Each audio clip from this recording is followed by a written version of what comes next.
It was dark when you arrived at the office. Rain hammered down on the window pane, cold as death. Your therapist didn't expect a frantic call from you in the middle of the night, but he learned to take such surprises as they came. You called and drove over the second you had the dream. That terrible, terrible dream. He was sitting at his desk. When you entered the room, he gestured to the couch, encouraging you to take a seat and make yourself comfortable. Your heart was beating so hard you were worried it might break your ribs. Every time you blinked, you were getting flashes of the faces, those vacant, grinning faces, with wide eyes and mouths wrenched open, hanging slack. You hoped to whatever god or gods you believed in to never see those images outside of a dream. "What's been troubling you this time?" he asked. "I must admit, I'm getting a little worried about you. You seem so frantic over the phone." You tried your best to settle your breathing for long enough to speak, at which point you said the words you were hoping you'd never have to say again.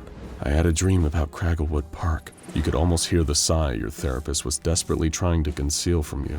You'd been making so much progress, processing and working to move beyond that mysterious trauma, but then the dreams had come back, just as forceful and terrifying as they ever were.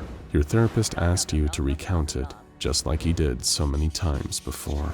But of course, it's always the same. In the dream, you were a child, probably about 6 or 7, walking down a long, cobbled path, surrounded on all sides by these trees that looked like eerie amusement park animatronics. They had these big, rubbery faces, stretched into eerie smiles, like something off the cover of an old children's book. The Craggle trees. You somehow knew deep down in your heart that this was what the trees were called. This was, after all, Cragglewood Park. Those words, in whimsical cursive letters, were written on an aging sign somewhere deep in your mind. You could remember it as clearly as your own mother's face. And you weren't alone here in Cragglewood Park. There were other children, wandering down that cobbled road like a lost scene from The Wizard of Oz. The trees grinned and gyrated and sang up against a painted forest background. Wait, was it painted? Or did it just seem somehow unreal? The memories were getting hazy here. The same goes for the faces of the other children. They were smudged out, forgotten. Why were you here? Why were any of you here? And where were your parents in all this? But those thoughts were blotted out by the singing of those awful trees. You couldn't remember the words, but the music was so clear. The haunting notes of a calliope organ, like a collapsing memory of a day at the circus. You and the other children were all walking in the same direction, as though in a trance. What were you walking towards? The calliope only got louder with every step. A boy with a smudged-out face to the left of you tried to speak, but his words were muffled. You couldn't hear anything over the music and the terrible, garbled singing of all the animatronic trees. Then there were glowing lights and colors as you approached the end of the road. Something big, moving in time to the music. A grand, old carousel, slowly grinding to a halt to let on the next wave of children. You and the others just stood there and watched it. Moments later, half of the crowd of assembled children, the boy standing next to you included, began to step onto the carousel. The light got brighter and the singing got louder. By the time you reached the end of recounting your dream to your therapist, you realized that your cheeks were wet with tears. You told him you'd do anything to get the dreams to stop. Anything. Your therapist just nodded and made a note in his journal. "I'll get in touch with someone who specializes in this kind of thing," he said. "Try to get some rest in the meantime. It can be detrimental to obsess about this kind of thing." But how could you not obsess? The second you got home, you did what you always did after having another Cragglewood Park dream. You went straight to the forums. After all, the most frightening thing about the Cragglewood dream was the fact that you weren't the only one having it. A number of people had congregated on a niche online paranormal forum to discuss their eerily similar experiences. Dreams filled with singing uncanny trees, half-forgotten children, and the hazy horrors of Cragglewood Park. Each member of the forum alerted the others whenever they had the dream again and threw any new information into the pot. They came from all over the world, different ages, backgrounds, and countries, making it impossible that they'd all actually visited a place like Cragglewood Park at some point in their past, and really the only thing they had in common, other than the dream itself, was the fact that they were all only children while in them. None of them could explain the dream. Perhaps with almost 8 billion people on Earth, it could be a coincidence that this handful would have these peculiar dreams. Perhaps that's all it was. Strange dreams. A few days later, a stranger arrived at your door, telling you that they were referred to you by your therapist. They heard about the dreams, about Cragglewood Park. In fact, they dealt with similar cases in the past, and if you'd be willing to answer a few questions, they may even have a viable treatment for the strange dreams that have been assailing you for years now. What could go wrong? Anything that could stop you from seeing those awful tree faces would be good. You relayed everything that you'd previously told your therapist, every detail of the dream, the rough number of times it reoccurred, and even the support group for the other sufferers that you frequented online. After you answered all of the stranger's questions, they told you that in order to seek treatment for your strange dreams, you would only need to show up at a nearby building and tell them who you are. They told you that this is a highly confidential and experimental procedure, so it would need to be kept secret. You sign a non-disclosure agreement and happily submit to all their conditions. You'll do anything to stop dreaming about Cragglewood Park, even agree to what you don't know is amnestic treatment from the SCP Foundation, or testing to see if erasing memories can suppress the Cragglewood Park dreams. You were among the first group of guinea pigs for that experiment. But hey, if it works, right? And for a few weeks, it did. You submitted yourself to regular amnestic treatment sessions at a local Foundation front business disguised as a legitimate medical center. You were skeptical at first. You'd tried every therapy and over-the-counter sleeping pill you could get your hands on. You tried meditation, regression, hypnosis, positive subliminals. Nothing had banished down the haunting dreams of Cragglewood Park. Those trees, those faces, those awful tinny songs. But to your immense relief, this new course of treatment seemed to hold strong. While taking the medication given to you by the Foundation, you got your best nights of sleep in years. A whole new world of comfort and peace. But then came a problem. There were supply issues. You'd need to take a few weeks off the course. And just as soon as you stopped taking the regular course of medications, the second your head hit the pillow and you drifted off to sleep, you were right back in Cragglewood Park. It wasn't fair. It just wasn't fair. Perhaps the nightmares would go on forever. You'd spend every evening with those other faceless children always wondering, who were they? What happened to them? Little did you know there were no supply issues. The Foundation just wanted to test the viability of amnestic treatment as a long-term solution to the Cragglewood Park dreams, or as they dubbed them, SCP-2571. Turns out the amnestics were only effective when the subjects of SCP-2571 were actively taking them. Given the Foundation tests have estimated around 0.05% of the world's population are affected by SCP-2571, with that number possibly on the rise by unknown means, consistent amnestic treatment for all affected was deemed to not be a viable solution. But if it's any consolation to you, you're not suffering alone. The SCP Foundation has an online bot known as I.O. Mandela, trawling the internet for any discussions relevant to SCP-2571. They also have a designated task force, MTF-57, also known as the Laughingstock, to investigate and follow up on cases related to the sinister Cragglewood Park. The Foundation has conducted thousands of interviews related to the subject, but only 3 are appended to the file, containing between them some revelations on Cragglewood Park that reveal it's actually far, far worse than a childish bad dream.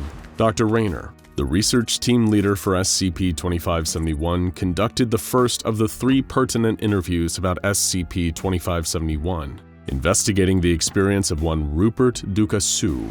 In many ways, Rupert's Cragglewood Park dreams were truly textbook ventures into this nightmare of an amusement park. He described venturing through the park saying, "I entered this theme park. It's like Disneyland but smaller. There's no rides, just this long winding road through the woods. Everything's bright and colorful like a cartoon. And then there's these trees all around me, but they've all got faces. and they're singing. They've got these dopey, cheerful looks, like in one of those old-time cartoons, right? And they just sing and laugh and sing. Like all the other accounts, he reported approaching a carousel with the other children. Half of the children got onto the carousel, and he and the others began to leave. At this point, Rupert became visibly distressed while recounting the tale and said, "Just as I'm getting ready to leave, I see something. A tiny tree sprouting up near my foot. It looks up at me. It's smiling with that big, dopey, happy grin. When I see it, that's when I start screaming. That's when I wake up." When Dr. Rayner asked Rupert why he started screaming, Rupert replied that the tree had his face. The interview concluded. Next, Dr. Rayner spoke to Janny Yearling, another victim of SCP-2571. Dr. Rayner shifted his line of questioning to the carousel specifically. Miss Yearling insisted that she never stepped onto the carousel herself. Some who did were smiling, others were crying. They hugged some of the children that chose to stay behind before they got on. The more she described what happened, the more distressed Miss Yearling seemed to become. She eventually broke down into mortified sobs from the recollection. When Dr. Rainier asked what was wrong, Miss Yearling said, one of the kids that got on. Why did he hug me? I don't even know who he was." Before breaking down into horribly desperate, choked sobbing.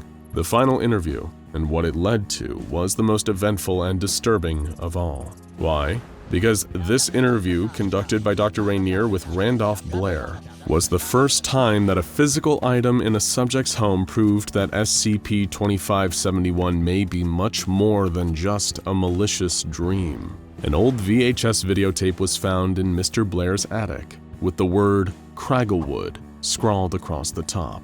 When the Foundation made Blair watch the tape and asked him if he recognized any of the images in it, he told them that he only recognized them from nightmares. He theorized that perhaps he'd been shown the tape as a child, and it had traumatized him. The Foundation didn't think that was the case. Dr. Rainier pressed on and asked him about a few strange details, like the resemblance between himself and one of the two children in the video, and the strangely vacant front-facing bedroom in his childhood home. At this point, Dr. Rainier realized that Mr. Blair wouldn't be forthcoming for much longer. He decided to use that little time he had left to ask Mr. Blair one more question. Have you always been an only child? That question would forever go unanswered, but Dr. Rainier could now take an educated guess. The Foundation watched and analyzed the tape, finding it eerily similar to so many of the dreams that came before. A young Randolph Blair and another young child that the Foundation believed to be his brother wandered through Cragglewood Park with the others until they finally reached the carousel. There, Randolph said a tearful goodbye as his brother stepped up onto the carousel, knowing somehow that he would never be seen again. And as Randolph tried to leave in a panic moments later, he was cornered by another horrifying craggle tree, this time with his brother's face singing in his voice. Because Cragglewood Park isn't a terrifying dream, it's a terrifying memory. From the Garden of Eden to the top corner of your English teacher's desk, apples have played an equal role in history's most remarkable days and also its most mundane. The sounds of teeth snapping through the skin, sinking into flesh, and spitting out seeds echo through space forever and onward. And for most of our earthly hours consumed by appetite, it has been documented to be a lopsided relationship between these two things, man and apple. Man getting the sweet taste and abundant nutrients, apples getting nothing but pain and stomach acids. But this story is not found in our history. Buried in the lawful patterns of predator and prey, we stumble upon an irregularity, an inversion, an instance of apples biting back. SCP-4608, also known as Appleseed, was a 60-acre apple orchard containing over 22,000 trees, located just on the outskirts of Milan, Indiana. A town so small it strains your eyes as you squint to find it with a microscope, hovering just over a map. And to see what was actually happening within the curious fringes of society took even greater exploration, not just of the eyes but also of the mind. Because what would eventually be seen would not so easily be comprehended. Physical senses are just the surface, and we need to go deeper. Our story begins with a great logging company looking to take ownership of the most fertile land they could find in the Great Lakes region. Ideally land that overproduces conifer growth so that the return on their investment would be plentiful and perpetual. These lumberjacked men knew what they wanted. Beneath their red flannel shirts and muddy boots was a deep intelligence and understanding of nature. Their process of assessing the land's value was meticulously calculated. They knew the soil, both by the experience of their calloused hands and the literature of their study. They tracked various bird species migration patterns in the area to assess what kind of seeds they'd be carrying and contributing to soil by way of their stool. They understood the local laws relating to clear-cutting and conservation and how both would affect their profit margins. This is all to say, it wasn't just a speculative purchase. This was planned through and through and dwelled on.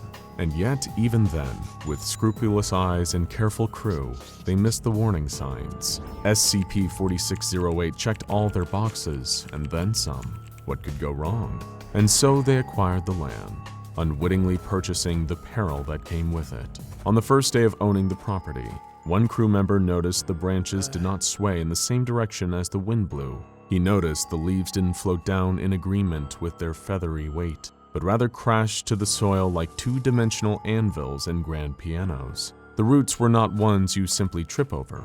Instead, it seemed as if they stuck their leg out to trip you. When birds perched themselves up high and sang their songs, their cadence carried all the eeriness of an SOS. With all this said, he was happy to have acquired the land, and having already picked up and moved his family from the West Coast to now live and work out in Milan, Indiana, he decided it was best to look past his concerns. After all, it was the first day on the new site, and excitement was in the air, but with it also an amorphous, anxious energy. During the first logging expedition within SCP-4608, this same member of the crew hiked the grounds to better familiarize himself with the environment he'd be working on, hoping that if he managed the land properly and extracted the lumber as efficiently as his late father did, he would be able to help build the business and give his children the life he always promised them. He brought with him his notepad and took detailed records of his surroundings. He figured to achieve his goals and sustain long-term yields, he'd have to cooperate with his environment, but he never questioned if his environment wanted to cooperate with him. Would this question have changed the course of action? Or is brooding on the preference of plants an empty gesture best left for hippies at Woodstock? Either way, the orchard let it be known how it felt about a collaboration when hours later, the man was found dead. It was first believed by his coworkers to be a result of a safety equipment malfunction. Maybe it was a simple matter of thinking the skidder was in park when it was really in neutral. Maybe the knuckle boom loader went on the fritz how it does when the humidity ramps up. Maybe machinery really was to blame, in which case you call it a fluke and ask no more. After all, there's only so many questions you can ask a robot. But initial belief is a fickle thing, and it wasn't long until first impressions were called into question by the courts of critical thinking.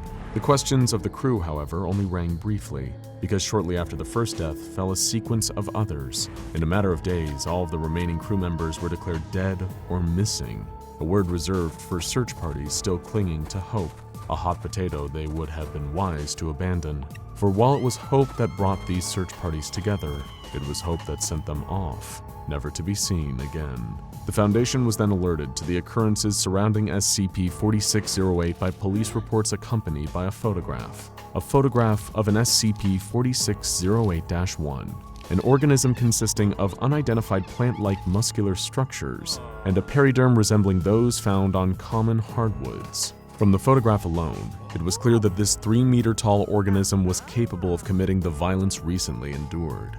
Forceful in its demeanor, aggressive in its presence, and territorial in its perception, the photograph of SCP-4608-1 led to an even bigger question. Is this plant-like creature grown by nature or sown by man? After extensive research by the Foundation, records were retrieved that indicate the entirety of the 60-acre land was sown into life by John Chapman in 1826. Chapman was the type of man you could mistake for a scarecrow, both for reasons of preferred garb and body language. He was treated as such too. His personal space was respected, maybe too much. He spent his life alone, only accompanied and comforted by the things he planted. He maintained these acres all by himself until his eventual death in 1845. and it's then that its believed SCP-4608 became unstable, reassigning its objective from comfort to chaos. When the newspaper came out the next Sunday, John Chapman's obituary painted him as a priest of the Allen County Church. But was this just the art of illusion? For as far as we know, no records of a chapel or congregation exist. A quiet choir, indeed. Come to think of it, it seems that everything within this 60-acre orchard was destined to be silenced one way or another, by violent force or even by conscious decision-making. See, while the SCP Foundation has had a long track record of subduing anomalies by methods of capture and containment, not all things are suited for locks and chains. SCP-4608 is better covered with a story than a tarp. A fruitless field that once produced at an unmanageable pace is now rendered incapable of supporting growth. Most will think it's due to a toxic spill. In truth, the spill wasn't that of chemicals on soil, but rather corpses on crops. A week after receiving the photograph of 4608-1, Site-81 sent a 3-man investigation team into Milan. Their adventure was equally abrupt, a story with no reportable beginning or middle, but simply a predictable end. After 4 days of no communication, the Foundation presumed the 3 agents no different than their steak dinner, dead meat. And only then, after the Foundation's failure to solve the case, was it understood that what we were to be looking for wasn't people at all, but rather answers to more nebulous questions. What's really happening here? And why is this happening? Following the loss of communication with the investigation team, Site-81 dispatched a high-risk response team, Mobile Strike Force Bravo 7, aka Hometown Heroes. These men had all the makings of heroes, and they were determined to prove themselves worthy of the title. While the Alpha Squad moved north towards the incident site, Beta Squad headed east, and Gamma Squad hurried west. The crews covering all directions of the compass but south, a coincidentally symbolic gesture, as if to say, we will not be taken down. The mission was simple in theory, find out what happened to the previous team and why. But alas, missions never are as easy as their objective statement reads. In practice, some might even call them impossible. As Alpha neared the incident site, they noticed the shadows on the ground beneath them did not resemble the shape of the leaves in the canopy above. They heard small drops of liquid tap, tap, tap on their helmets. Yet, it wasn't raining, was it? Alpha 1 ran his finger across the top of his helmet and then examined the residue left on his skin. It was raining, just not water. Oh, God! Upon looking up, he witnessed the reasons for both irregularities. Bodies hung from branches by their intestines, casting shadow puppets with their lifeless limbs. Blood dripped down like a leaky faucet. What did this? But before he could even ponder the answer, he heard a loud shriek from his radio, so loud that the radio itself vibrated, shaking its way loose from his hand and falling to the dirt. He bent down and picked it up, and this time gripped tighter, as if to tell whoever was responsible for that noise that they will not get away that easily.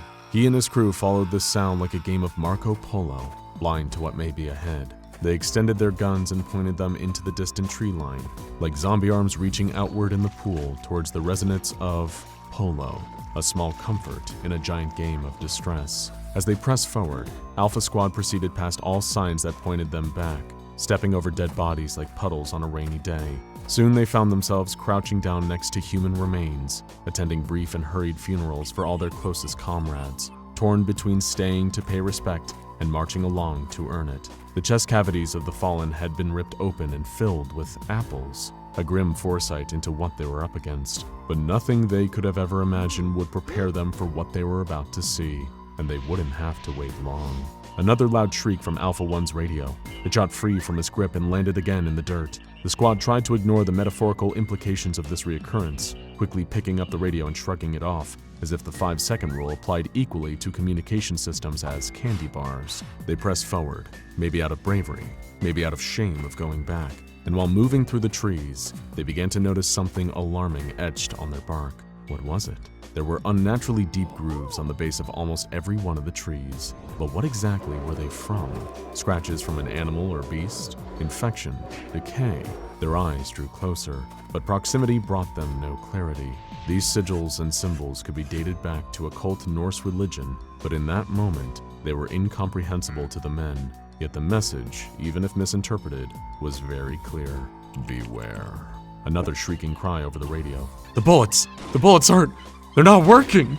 They can't penetrate the bark! The grass is no greener over on the east side of the orchard, where Beta Squad gets lunged at by an SCP-4608-1. Their defenses are futile, but they fight nonetheless, sending rounds to the attacker's chest, leading to nothing.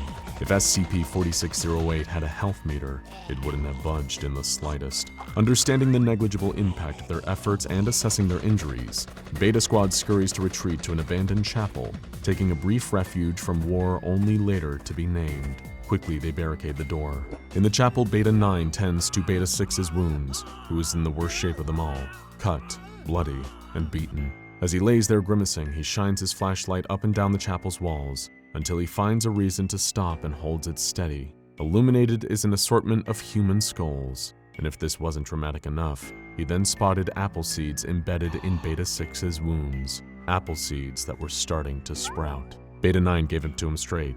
"This is gonna hurt." He drew his knife from his belt and lowered it into his comrade's wounds. Beta 9 dug into flesh and bone, picking the seeds out one by one. Beta 6's scream shook the chapel's stained glass windows. As Beta 1 stood guard, he saw a blur rip past him, as if life had suddenly been turned up to 3 times speed. He spun around in a circle to try and keep his eyes on it, but as his vision refocused, he saw Beta 9 was now dead. He then shifted his gaze to Beta 6, who was looking less and less human by the second. Branches began sprouting out of his body like an all-consuming magic beanstalk, out of his chest, out of his eyes, out of his mouth. And when there were no more orifices to exit, his body exploded, making way for the new form that had overtaken him. The barrage of branches broke through the windows. Only 2 of them were lucky to be on the outskirts of inertia. Outside, Gamma 1 was on his knees thanking his dead comrade for the grenade he stole from his back pocket. "I could always count on you to have my back, even in death." One hand holding a grenade and the other on his radio, Gamma 1 called off Alpha 7. "Alpha 7, request for backup rescinded. Go grab a burger. I'll take it from here." Gamma 1 slowly glanced up and locked eyes with SCP-4608-2, a large apple tree with 13 human faces embedded into it, a perennial plant with great powers, a gymnosperm that had found a voice. Blood poured from SCP-4608-2's empty eye sockets. Gamma 1 smirks. "Get some eye drops, sicko." He crawled over to the beast. The faces began yelling at him in indescribable tongues. "Let me refer you to a speech therapist," he jokes as he pulls the pin of the grenade and throws it towards the largest of the 13 mouths. SCP-4608-2 chokes on the grenade, forcing it to inhale deeply, the strength of its lungs pulling Gamma 1 toward it and sucking him in. The grenade goes off. SCP-4608-2 explodes. The surrounding trees scream and combust. The orchard goes up in flames. The bodies of the fallen are given an appropriate cremation. Gamma 1's radio lays face up in the dirt. The voice rattles it awake. It's Alpha 7. Gamma 1! Gamma 1, are you there? Can you hear me? Please. Please. It's Alpha 7. Please. Gamma 1? On October 16th, 1947, Gamma 1 was recovered by the Allen County Fire Department, unconscious and suffering from exhaustion and smoke inhalation. The Site-81 concealment team took control of the situation and quarantined the area using the cover story of a toxic chemical hazard. The members of MTF Bravo 7 were posthumously awarded the Foundation Star for their efforts during the neutralization of SCP-4608. And so, the one question that remains is, how? How did SCP-4608-1 become so dangerous? And how did its danger slip by for so many years? Is its volatility by nature, design, or consequence? Could it be that the Foundation failed to understand the complexity of this creation? During Chapman's lifetime, there were no accidents or fatalities coming from SCP-4608. Yet, there is no reason to believe that SCP-4608-1 wasn't always capable of harm. Maybe it always was capable of mass murders, but simply had no reason to kill. What if the logging company never stepped foot on that land, never brought out their sharp blades and heavy machinery? What if this perilous orchard was in fact docile but provoked? What if the proverbial tree only falls in the woods when we force our philosophy on it? Though SCP-4608-2 spoke in unidentifiable sounds, the noises were always recognized and recorded as language. It spoke with intent, even if misunderstood. What it screamed is still unclear. Were they pleas for help, or messages of hate? And would one even be worse than the other? John Chapman might argue when facing heavy machinery and trained artillery, would raising your voice even be a moral decision at all? Is fight or flight imbued not just in blood, but also in bark? Let's ask a philosophical question. What is it that makes up a person's soul? Is it their personality, their memories, their emotions, the history of their good and bad deeds? Is it an energy that inhabits a living body, an active consciousness, or even all of the above? Or is the soul just an entirely nebulous and undefinable concept? The idea of the soul is almost as old as human civilization itself, with philosophers from as far back as ancient Greece and even before acknowledging its existence. Numerous religions from all over the world, if not all of them, also hold teachings about the nature of souls, even though they might vary. For example, Judaism and some denominations of Christianity state that only human beings have an immortal soul that will live on in heaven after a person's death and the end of their time on earth. Meanwhile, certain Catholic theologians, meaning people who study religion, claim that a soul inhabits all living creatures. And so the philosophical and theological debate goes on, with the general consensus being that souls are, well, they're a little bit of everything. Every part of someone that makes them who they are. Character, emotions, reasoning, consciousness, memories, and thoughts all blended together. But if we accept that a soul is something that exists, then it is something that can be altered. Is it constant, or can it be manipulated? Could a person's soul even be removed entirely? At first glance, SCP-158 appears to be a device resembling a mechanical arm. In fact, it's a lot like the kind of machine you might expect to find inside a huge factory, standing as part of an assembly line, welding and drilling components together day in and day out. This particular mechanized arm, however, features a number of unique and bizarre differences from any currently used in automated production. For starters, it has an unusual attachment at one end, a three-pronged tridactyl-like claw. The arm itself is also designed to be suspended from the ceiling, ideally hanging upside down in a room big enough to accommodate it. There is a long series of winding cables connecting SCP-158 to a complicated computer console that is used to control the device, while the remaining cables are intended to be connected to a power source. As for the console, it possesses a visual display unit and a keyboard like you might expect it to.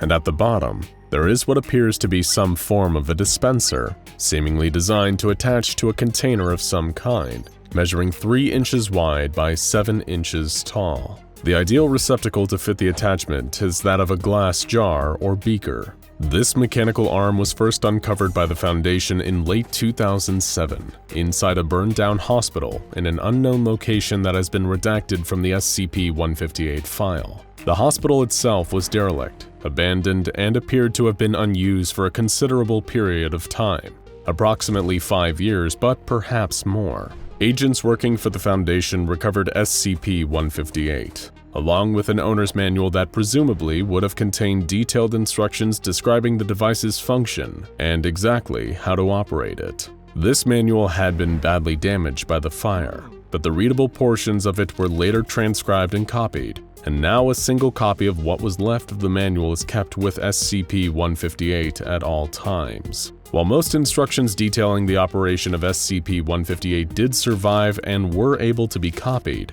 any chapters that might have explained who built it or what it actually did were too badly damaged to read, lost to the fire. Much like the owner's manual, all components of SCP-158, the arm, the console, and the cables have all appeared to sustain some amount of fire damage, but remain intact and in full working order. The damage is only cosmetic, and while it might take around 20 minutes to boot up, this fire damage doesn't affect the machine's function. But the question still remains: what exactly is the intended purpose of this mechanical arm? Well, through a long process of trial and error, and following the surviving portions of the manual, the Foundation was able to get the device working again. They learned that SCP-158 will only perform its function when presented with an ordinary living being.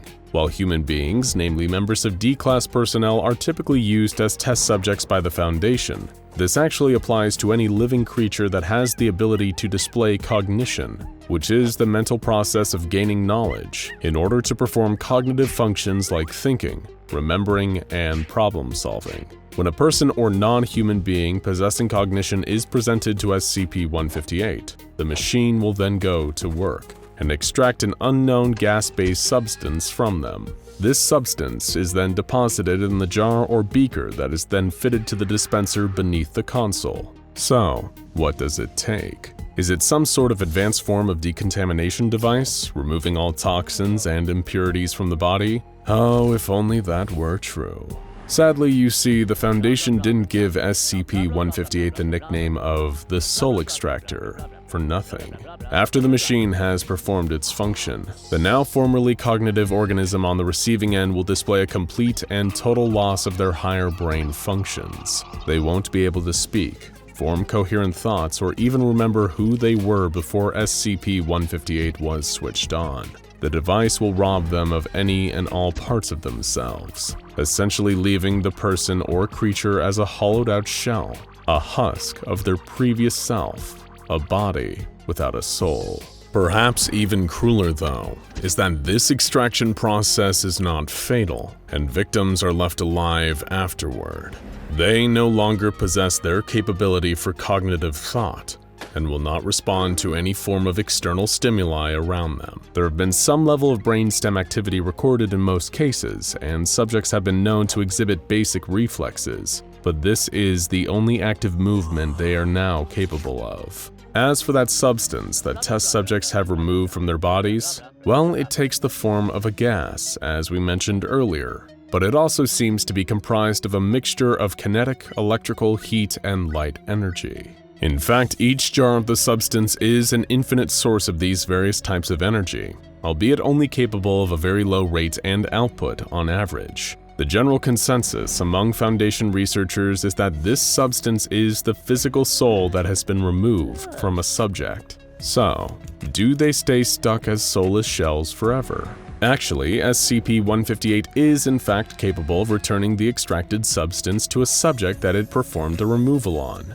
However, whether a test subject, normally a member of D-Class, receives their soul after having it extracted is all down to whatever test is being conducted by the Foundation. Those that do get given their souls back will usually regain access to all of their previously lost cognition and higher brain functions, but the rate at which they can return can vary depending on the subject. Replacing the substance from one patient with that of another can also cause these results to differ. And again, that's if the SCP Foundation even bothers to replace a test subject's soul, instead of just leaving them hollowed out. It's actually pretty terrifying to think that the Foundation has the freedom and the capability to do that to somebody, taking away everything that makes someone a human being, only to leave their soul in a jar while their vacant body lives on without thought or consciousness. It was due to the unique anomalous function of SCP-158 that the device was proposed to become a part of a Foundation research endeavor,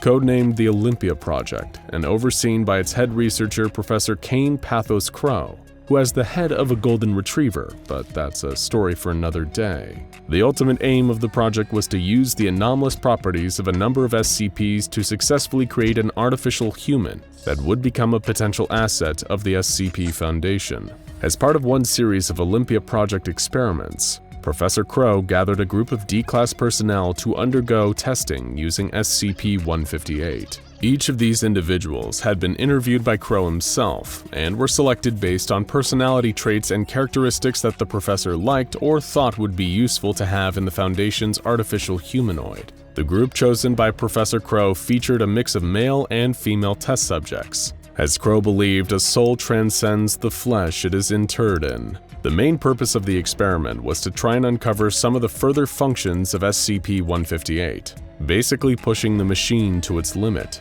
trying to learn more information about the device that would have been contained in the damaged portions of the owner's manual. Professor Crow had pored over the sections that had survived intact, making sure he knew every available piece of information on SCP-158 inside and out. The obscured instructions he was able to decipher were, according to his notes, sketchy at best and downright unhelpful at worst. Crow began his experiments by removing the first subject's soul and then trying to use the device to do literally anything else with the extracted substance. Despite trying everything he could think of, the professor learned that there was little the soul extractor could do with the soul once it had been removed, other than reverse the process and return the substance to the body it had been taken from. By then repeating this with further D-class test subjects, Crow was able to learn the exact input sequence needed to reverse the soul extraction, whilst before this had only been ever achieved through blind luck. By his 6th experiment with SCP-158, Professor Crow noticed that there was a brief period in the middle of performing its function that the device would pause as if awaiting further commands. Crow theorized that this pause was there for additional sequences to be inputted via the machine's console.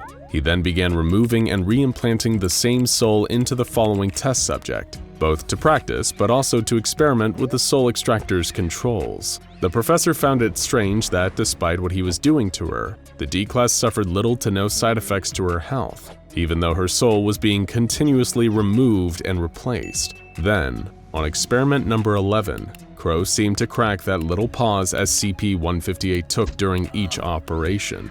A new list of commands appeared on the monitor like split, merge, remove aspects, add aspects, and combine aspects. It seemed to the professor that the device could be used to not only remove souls, but alter them.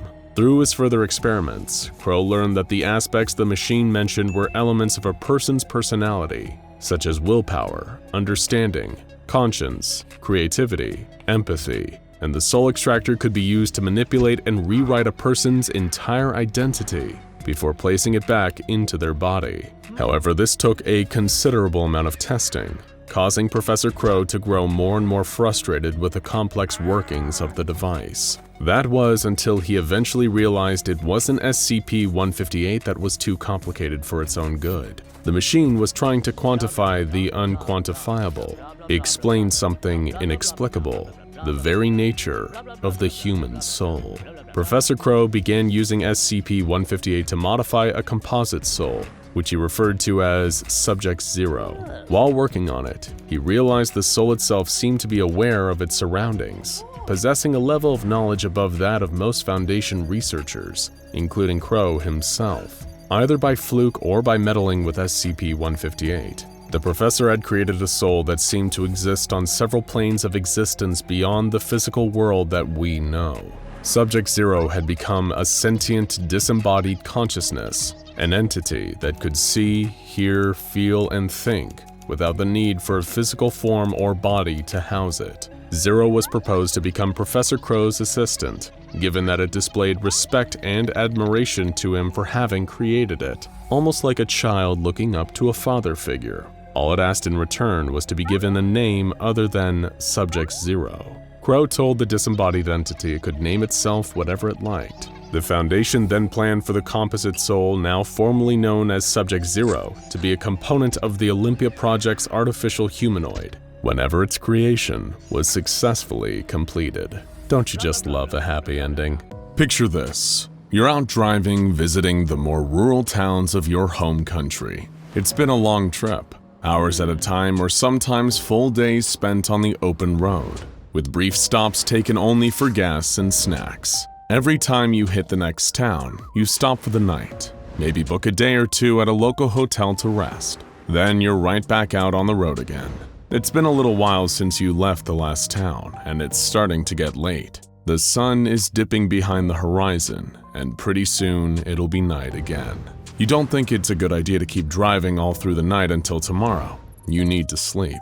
The one problem is, you don't know the highway you're on all that well, and the people at the last town didn't mention there being anywhere else to stay for at least a few more miles. But then you turn on the radio, accidentally tuning into some kind of locally produced tourism ad. Through the airwaves and the ever-growing evening darkness, you hear, "Welcome to Chalkland, a nice rural town with a population who just can't bear to leave. Located just off the freeway, you'll find our town is filled with all sorts of colorful folks who love nothing more than to greet new faces. From the moment you arrive, you'll see firsthand the Chalkland locals' love for art and expression. And we even encourage our younger residents to get in on the fun and let their creative flair show. Chalkland. Once you're here, you just won't be able to leave. Chalkland? You've never heard of the place. It wasn't on any of the maps when you planned out your route, and it doesn't even show up on your car's GPS. And what's more, the people at the last town you visited never said anything about it. They said the nearest neighboring city was much, much further away. Did they lie? Why wouldn't they tell you that this other town was closer? You spot a road sign up ahead, pointing towards the turn for Chalkland, and decide to try your chances. A good night's rest and you'll be back on the road. Or so you think. In any small town, there are bound to be secrets. Local legends, ghost stories, even grudges between families that have lived there for generations. No matter how friendly and unassuming a place might seem on the surface, there's always bound to be something that people just don't talk about. The township of Chalkland, otherwise known as SCP-277, is no exception, hiding a fair few secrets of its own. Although the locals don't know it, they are living their seemingly ordinary lives under constant surveillance. Operatives of the SCP Foundation have been integrated among the townsfolk, embedded within the civilian population to monitor some of the strange happenings going on in this otherwise normal town. So why not take a walk with us through Main Street, down the avenues of Chalkland, as we draw your attention to some of the mysteries of SCP-277. The first thing you'll probably notice as you stroll around town are all the chalk drawings. They're everywhere, on the sidewalks and the outer walls of buildings, scribbled on trash cans and houses. Practically every playground in town has been turned into an urban art installation for these colorful children's drawings. Not at all that weird at first glance, right? Perhaps it's a good thing that the town encourages its kids to express themselves by having them draw all over the town with chalk. But these images coating the town, on every street corner and alleyway, they weren't drawn with chalk. These apparitions found throughout the area of SCP-277 might look like harmless art, but not one of them was created in the way you might expect. Little Timmy didn't spend a few minutes on his hands and knees dragging a lump of chalk over the concrete. Oh no. The drawings found around Chalkland seem to be projected directly from the minds of the town's children. All their thoughts, their wild and unfiltered imaginations have somehow been plastered all over every surface you can find. The Foundation calls these images instances of SCP-277-1, with almost all of them appearing as figures drawn in white outlines. Creepy, isn't it? Like part of a crime scene. Luckily, some of these projections take the form of beanstalks, spaceships, anything from the imagination of the child manifesting them. An instance of SCP-277-1 doesn't possess any physical form, or any substantial three-dimensional body, and the size, shape, and style and complexity of each drawing varies, all depending on the child that creates them. Additionally, it's only children that have the capacity to produce these images. Anyone over the age of pubescence is completely unable to do so. As for how exactly the children of Chalkland create SCP-277-1 instances, well, most of the time they aren't even aware that they're projecting their thoughts into the form of these anomalous drawings. It is an entirely unconscious and involuntary process. It's hard for the SCP Foundation to put an exact number on the number of children in Chalkland, given the sheer size of the town and its population. So, predicting the exact number of active instances of SCP-277-1s at any one time is pretty tricky, if not downright unfeasible. The Foundation agents embedded among the townsfolk have been able to confirm that these drawings or projections are capable of interacting with fellow SCP-277-1 instances, while physical objects can pass through them without causing or sustaining any form of damage. It is due to this factor that the children living in SCP-277 can often be seen playing with their chalk projections, and the existence of these living drawings is viewed as a totally normal and everyday occurrence by the adult residents of Chalkland. In fact, you can ask anyone who grew up living in SCP-277, any lifelong local born and raised in Chalkland, and they will tell you that the living chalk projections of the town's children have existed as long as the town itself has. According to the claims of the older residents, SCP-277-1 instances have been appearing in Chalkland for years and years, dating all the way back to when SCP-277 was first colonized and the earliest settlers arrived in the town.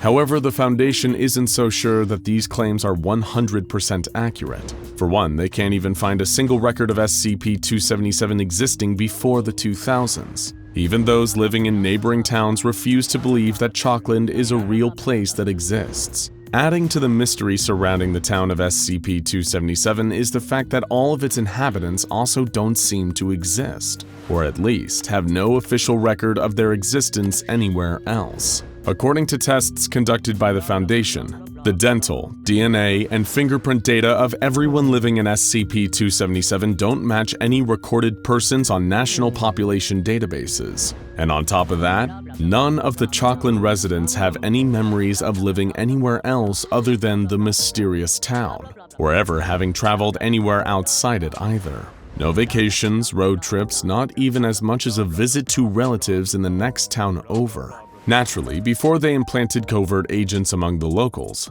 the SCP Foundation's initial attempt to contain SCP-277 was to evacuate the civilian population. The plan was to remove the people from the vicinity of the town, relocate them, and then assess the local area's anomalous properties. What was it about that specific town that caused the chalk projections to manifest? Why were none of the residents' details anywhere on the national databases? And how could a single one of them never have once left the confines of Chalkland? Evacuate and assess, that was the goal. But naturally, things weren't as simple in practice. Multiple failed evacuation attempts were made, with some unforeseen incidences causing the operation to go awry. In an attempt to combat this, the SCP Foundation tried to vary the specific details of its evacuation strategy each time, but even then they couldn't get the people out of the town. What was perhaps far stranger was that every time the Foundation attempted a new evacuation, the civilians living in SCP-277 denied having any memories of the earlier failed evacuations. There was so much disbelief in the occurrence of these prior evacuation attempts that it caused the Foundation to question if these attempts even took place. The only record of the failed evacuations existing were in their own files. On the odd occasion that Foundation operatives were able to get one or two residents of SCP-277 far enough away from the town, they learned it was an exercise in futility. After spending any longer than a few brief minutes outside the borders of Chalkland, a resident would suffer some sort of violent incident. The exact nature of what would happen to them has been redacted. However, we know for a fact that they weren't killed just by leaving the town. Shortly after, these evacuated civilians would be found back within SCP-277, with no memory of ever having left the town. But what was causing all of these attempted evacuations to fail? What exactly was preventing the townsfolk from leaving? Well, the answers to these questions may be found in a unique instance of SCP-277-1, which are far more actively hostile versions of the chalk drawings that were collectively given the designation SCP-277-1-R.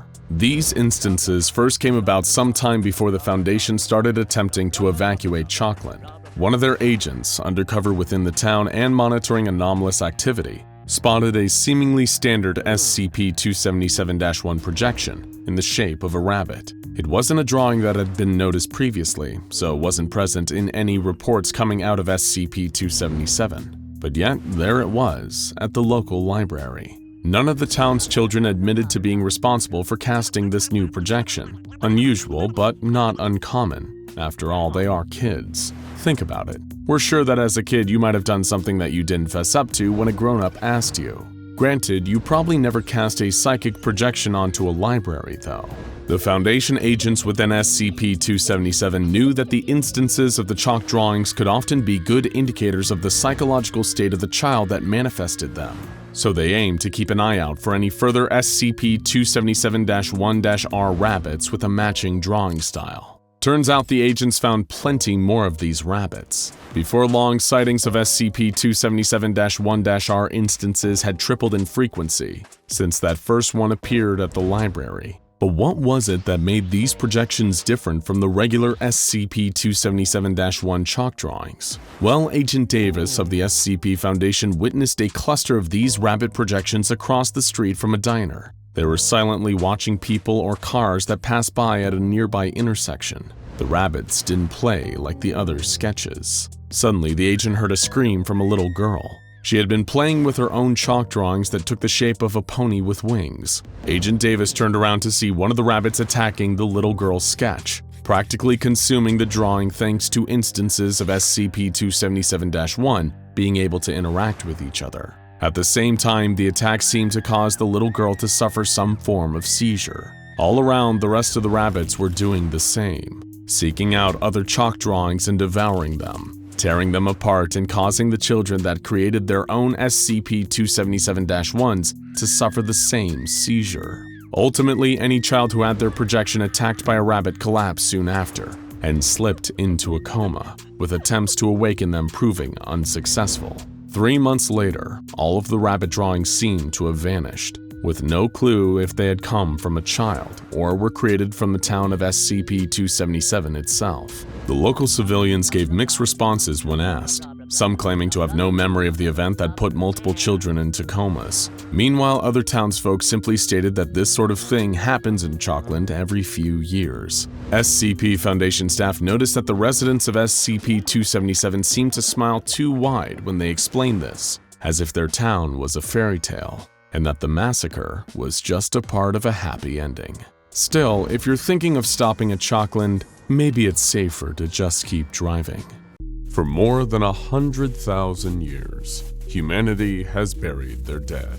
We commit the bodies of our deceased to the ground, earth to earth, ashes to ashes, dust to dust, in the hope that one day, our dearly departed might get to enjoy some form of eternal life. But eternal life might be less appealing than it sounds. Perhaps there's a reason that humans bury their dead. Maybe it's so that the dead stay buried. And luckily, they do, at least most of the time. Accessible only via a cargo elevator, and not marked on any official Foundation blueprints, beneath the northwest corner of Overwatch Command lies SCP-5555. This SCP isn't a creature or carnivorous monster. It's not a gateway to another dimension or an entity with the power to rewrite the very fabric of reality itself. No, SCP-5555 is a mass grave filled with corpses, a pit of unknown origin and indeterminable death. Each body exhumed from within SCP-5555 shows various anomalous traits. These bodies can be removed from the mass grave without any incident, but given the incalculable depth of this vast corpse-filled pit, continued excavation of SCP-5555 would likely only reveal further bodies and fewer answers as to how they came to be buried beneath the Foundation's Overwatch Command. The bodies recovered during the initial excavation of SCP-5555 vary in their physical attributes, as well as their causes of death, when one can even be determined. One body appears to be a man whose age and ethnicity are both unclear, as is how he died, but his body is perfectly preserved, showing no signs of decomposition. Another of the corpses has its head covered with a burlap sack and a noose tightened around its neck. When these are removed, they reveal an identical noose and sack underneath. When those are removed, they reveal another, and on and on and on. The cause of death in this instance is at least apparent: strangulation, suggesting that the deceased was intended to suffer before their death. Some of the other bodies removed from the pit include one belonging to a middle-aged Aleutic woman, whose entire skeleton is formed of ice that doesn't melt under increased temperatures, while a different body is a human male with 80% of its organs surgically replaced with artificial ones, driven by gears and mechanisms that continue to tick away long after death. An adolescent female with dark blue skin has 2 severed hands grasping its throat, while a Caucasian woman was found with both of her eyes gouged out. Perhaps most curious of all is the coffin, crafted from black stone that cannot be opened. All attempts to open it have been resisted by some form of internal force keeping the coffin shut. While it's unable to be opened, it is believed to contain a human inside, a coffin with a person inside of it. Those familiar with the objects contained by the Foundation may make a connection to SCP-076 Able, a humanoid entity also contained inside a coffin. A curious connection too, as you'll come to see when dealing with SCP-5555, the appearance of many familiar faces may be more than just vague connections. None of these corpses, or their various anomalous properties, answer any of the pressing questions about SCP-5555's exact nature and origin. In fact, the bodies found within the grave only raise new questions about this seemingly bottomless pit that the Foundation was either built over or knowingly hides beneath its lowest depths. The truth behind SCP-5555 is shrouded in mystery. Unanswered questions piled on top of each other like the bodies in the mass grave itself, a pile that stacks all the way up to the highest levels of the Foundation's own administration. In actuality, the bodies buried in SCP-5555 are part of a vast and insidious game, played by the heads of a number of GOIs, or groups of interest, as well as the SCP Foundation's very own administrator. But how do the corpses of these anomalous beings factor into the aforementioned game? And what is the ultimate outcome? Examining the file describing SCP-5555, albeit with adequate O5 security clearance, answers some of these burning questions about the mystery at play. Dr. Everett Mann, the current O5-1, was the first to uncover the existence of SCP-5555 and the corpses contained within it. Mann created a series of notes detailing his findings, intended for his successor. In these, Mann claimed that the administrator, one Francis Fritz Williams, the only figure with authority above that of the O5 Council, blackballed him, meaning Fritz Williams had voted against allowing Dr. Mann to remain a member of the SCP Foundation. Everett Mann had believed the administrator to be his friend, so naturally, it came as a surprise when Fritz framed him for an elaborate plot to eliminate Mann's fellow Overseer Council members. Based on the information from his own O5-1 predecessor, Mann believed whoever took up the role after he was voted out would have to take up the role of killing Fritz for the good of the Foundation. But what connection between Fritz and a pit full of anomalous corpses could possibly warrant Mann's urging his successor to eliminate the Foundation's administrator? Dr. Mann's notes to his successor continued with detailed instructions as to how they would go about killing Fritz, and that firstly, they would require a lair. Mann himself was holed up in an isolated Arctic shack for 3 decades after being blackballed by the administrator, before Fritz sent his own private death squad after the former overseer. Mann stressed the importance of having a defensible, isolated location, stocked with armed guards and traps for his successor to lie in wait for Fritz. It was because of the traps Mann had set in his shack that he was able to escape Fritz's death squad with his life. Secondly, Mann urges his new O5-1 successor to always have several escape plans in place, and to be prepared to leave the lair, or indeed any other location at any time.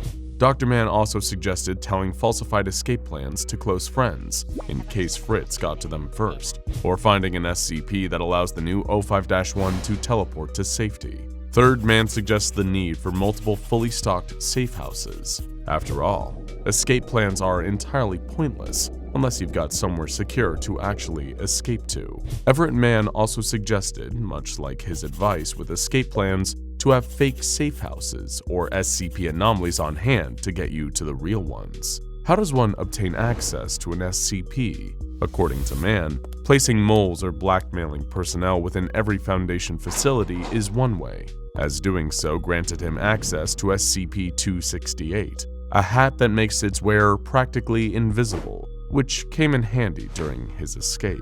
Of course, installing your own trusted moles is a potentially tricky feat to accomplish, given that Fritz has the entire Foundation and many other groups of interest in his thrall.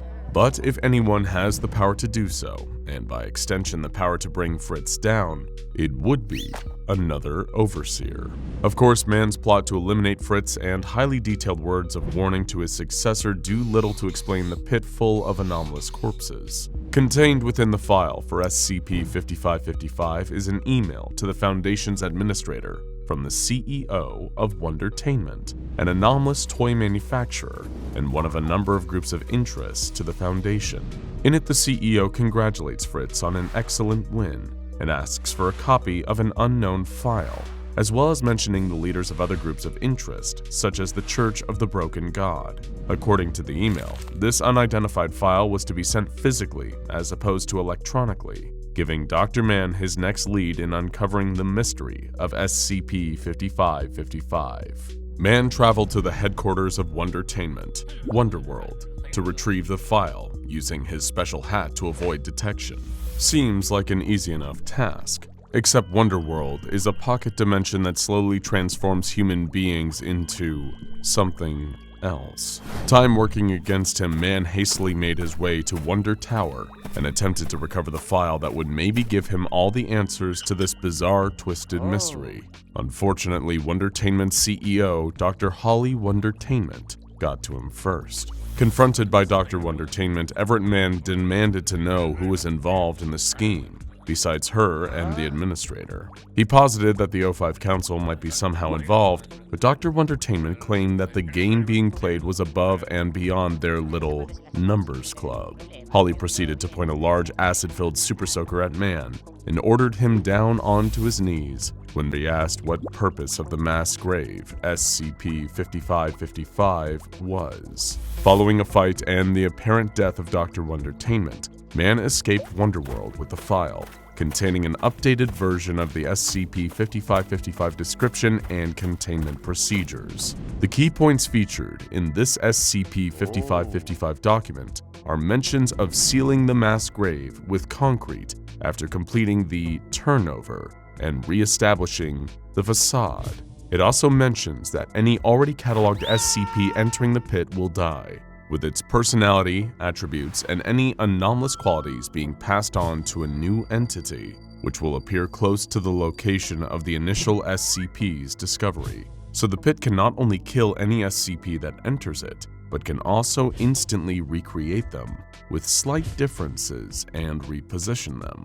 Does this mean the bodies in SCP-5555 are those of former SCPs? To answer that, we'll have to take another look at the corpses. Let's take a look at some of these bodies and try to make some connections. We already discussed the similarities between the coffin and SCP-076 Abel, the entity who also rests inside a large black coffin. Next, we have a corpse dressed in yellow, with a burlap sack covering its head, tightened in place with a noose, and removing it causes another sack and another noose to appear under it. If you ask us, that sounds a lot like SCP-701, The Hanged King's Tragedy, which revolves around a play that heralds the arrival of a mysterious entity that calls itself the Hanged King, a being with connections to the extra-dimensional realm of Alagada. The Hanged King entity in SCP-701 revels in decadence and chaos, so maybe it's better for it to be thrown into SCP-5555. Next, we have a corpse that's been altered with mechanical gears. That certainly sounds familiar too.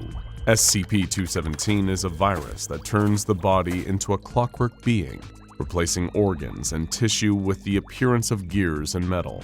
Foundation researchers even noticed the similarity between the body and the appearance of a corpse fully transformed by SCP-217.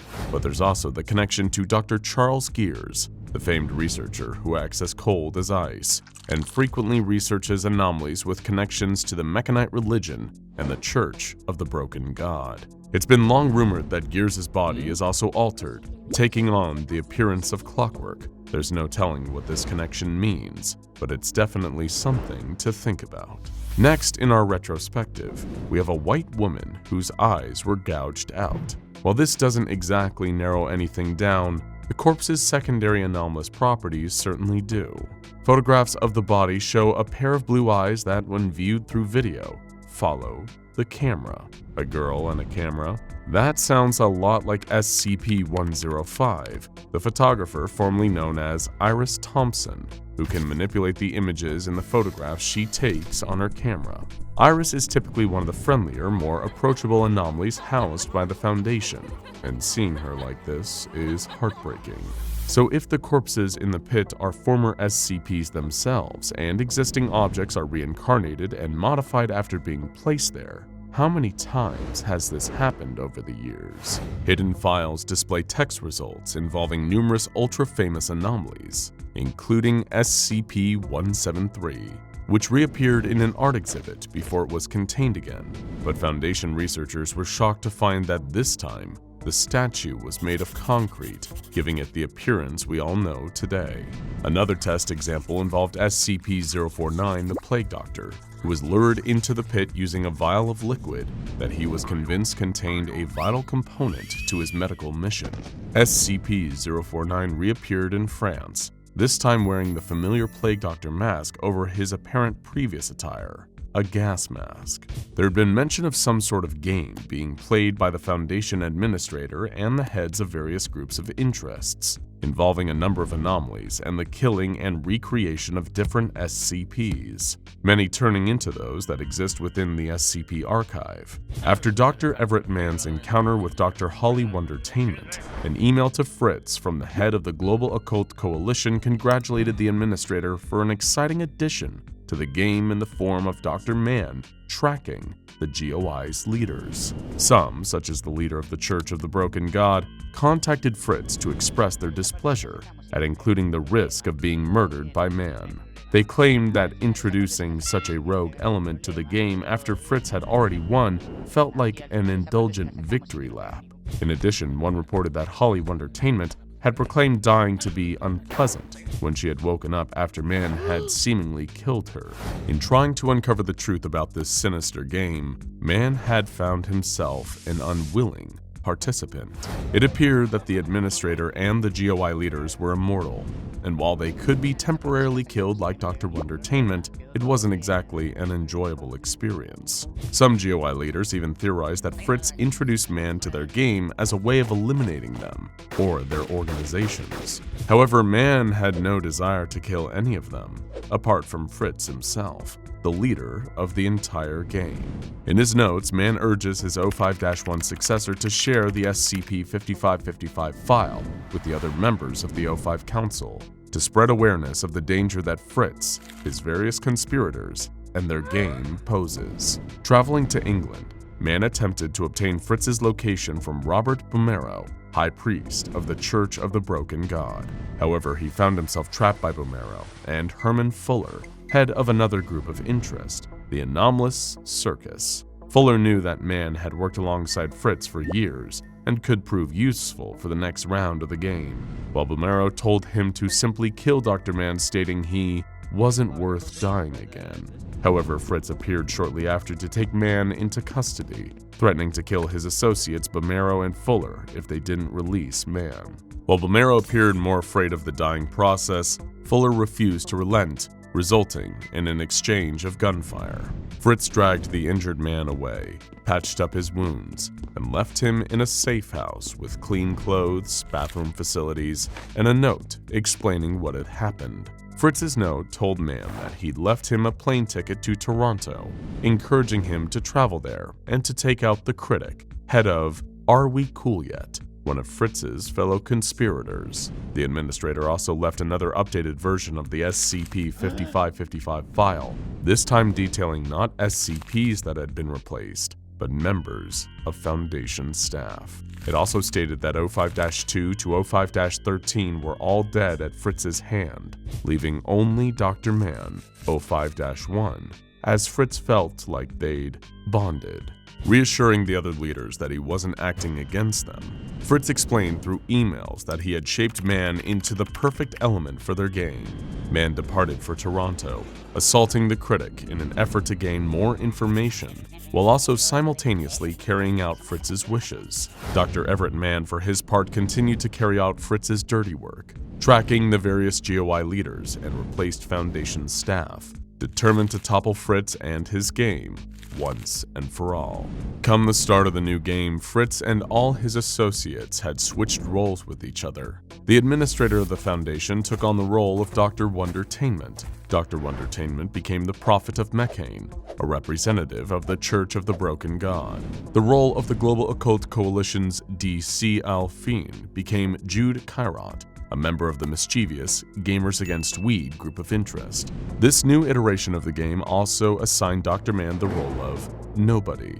His win conditions for the game were to kill all the others, having himself been made one of them, an immortal by Fritz. Assembling his notes for the future O5 Council, Man set out on his hunt for Fritz, carrying with him a relentless grudge and signing off with a single item on a to-do list: kill Fritz. The story of SCP-5555 and the ongoing game that it relates to perhaps explains why we bury our dead. Sometimes uncovering them can reveal secrets that should never see the light of day. Some secrets, much like the dead, are best left buried. Jay and Michael were a pair of urban exploration YouTubers looking for their big break. You might remember their video exploring the dead mall on the outskirts of your town, or the supposedly haunted 1950s insane asylum out in the sticks. But you certainly won't find these videos anywhere online. After the incident at SCP-823, all of their content was scrubbed away from even the most comprehensive internet archives. Why, you ask? Because these unfortunate urban explorers decided that their big break would be exploring a certain abandoned theme park, and it would be one of the last decisions they ever made. Michael and Jay had heard rumors about the theme park. Its name was lost to time, as was the date of its opening and closing, and the reason it was even abandoned in the first place. Even some of the most hardcore urban explorers didn't dare to tread there. Something about it, a good friend had once told Jay, just didn't feel right. Sometimes if you dare to venture into the forest near the theme park at night, you can still hear music. The jolly, piping tunes of rides and carnival stands still beckoning, as if to say, we're still here, come and play. Of course, none of this frightened Jay and Michael. They could already smell the sponsorships from headlamp and compact camera companies. No amount of anxiety would stop them from making their doomed trip to the so-called Carnival of Horrors. It's a terrible shame. If they'd listened to the stories of this place about how unnatural and evil it could be, they might still be alive today. Like all the best urban explorers, they arrived at the woods near the abandoned theme park in the dead of night. They ignored the signs warning them about everything from structural instability to dangerous wild animals to asbestos. Nothing would keep them out. Nothing. They reached the abandoned theme park not long after, though it was a mere shell of its former self. During the several decades of abandonment, nature had reclaimed it. The Ferris wheel was covered in overgrown ivy, and the carnival stands were blanketed with mold. As the duo swept through the grounds with their flashlights and cameras, they saw a faded sign that bore the words, Thriller Chiller, the park's most popular roller coaster. They also took their time to marvel at the exceptionally creepy-looking Tunnel of Love, the broken-down House of Mirrors, and a huge grinning statue of the park's former mascot, Happy Hippo. This theme park was something out of a nightmare, which naturally made it potential video gold. But as the excited duo wandered further into the park, they couldn't help but notice the quiet, tinny carnival music. Music that seemed to be drawing them closer. Michael asked Jay if he could hear the strange, impossible music, and felt a chill creep in when he answered that he did. Could all of the stories be true?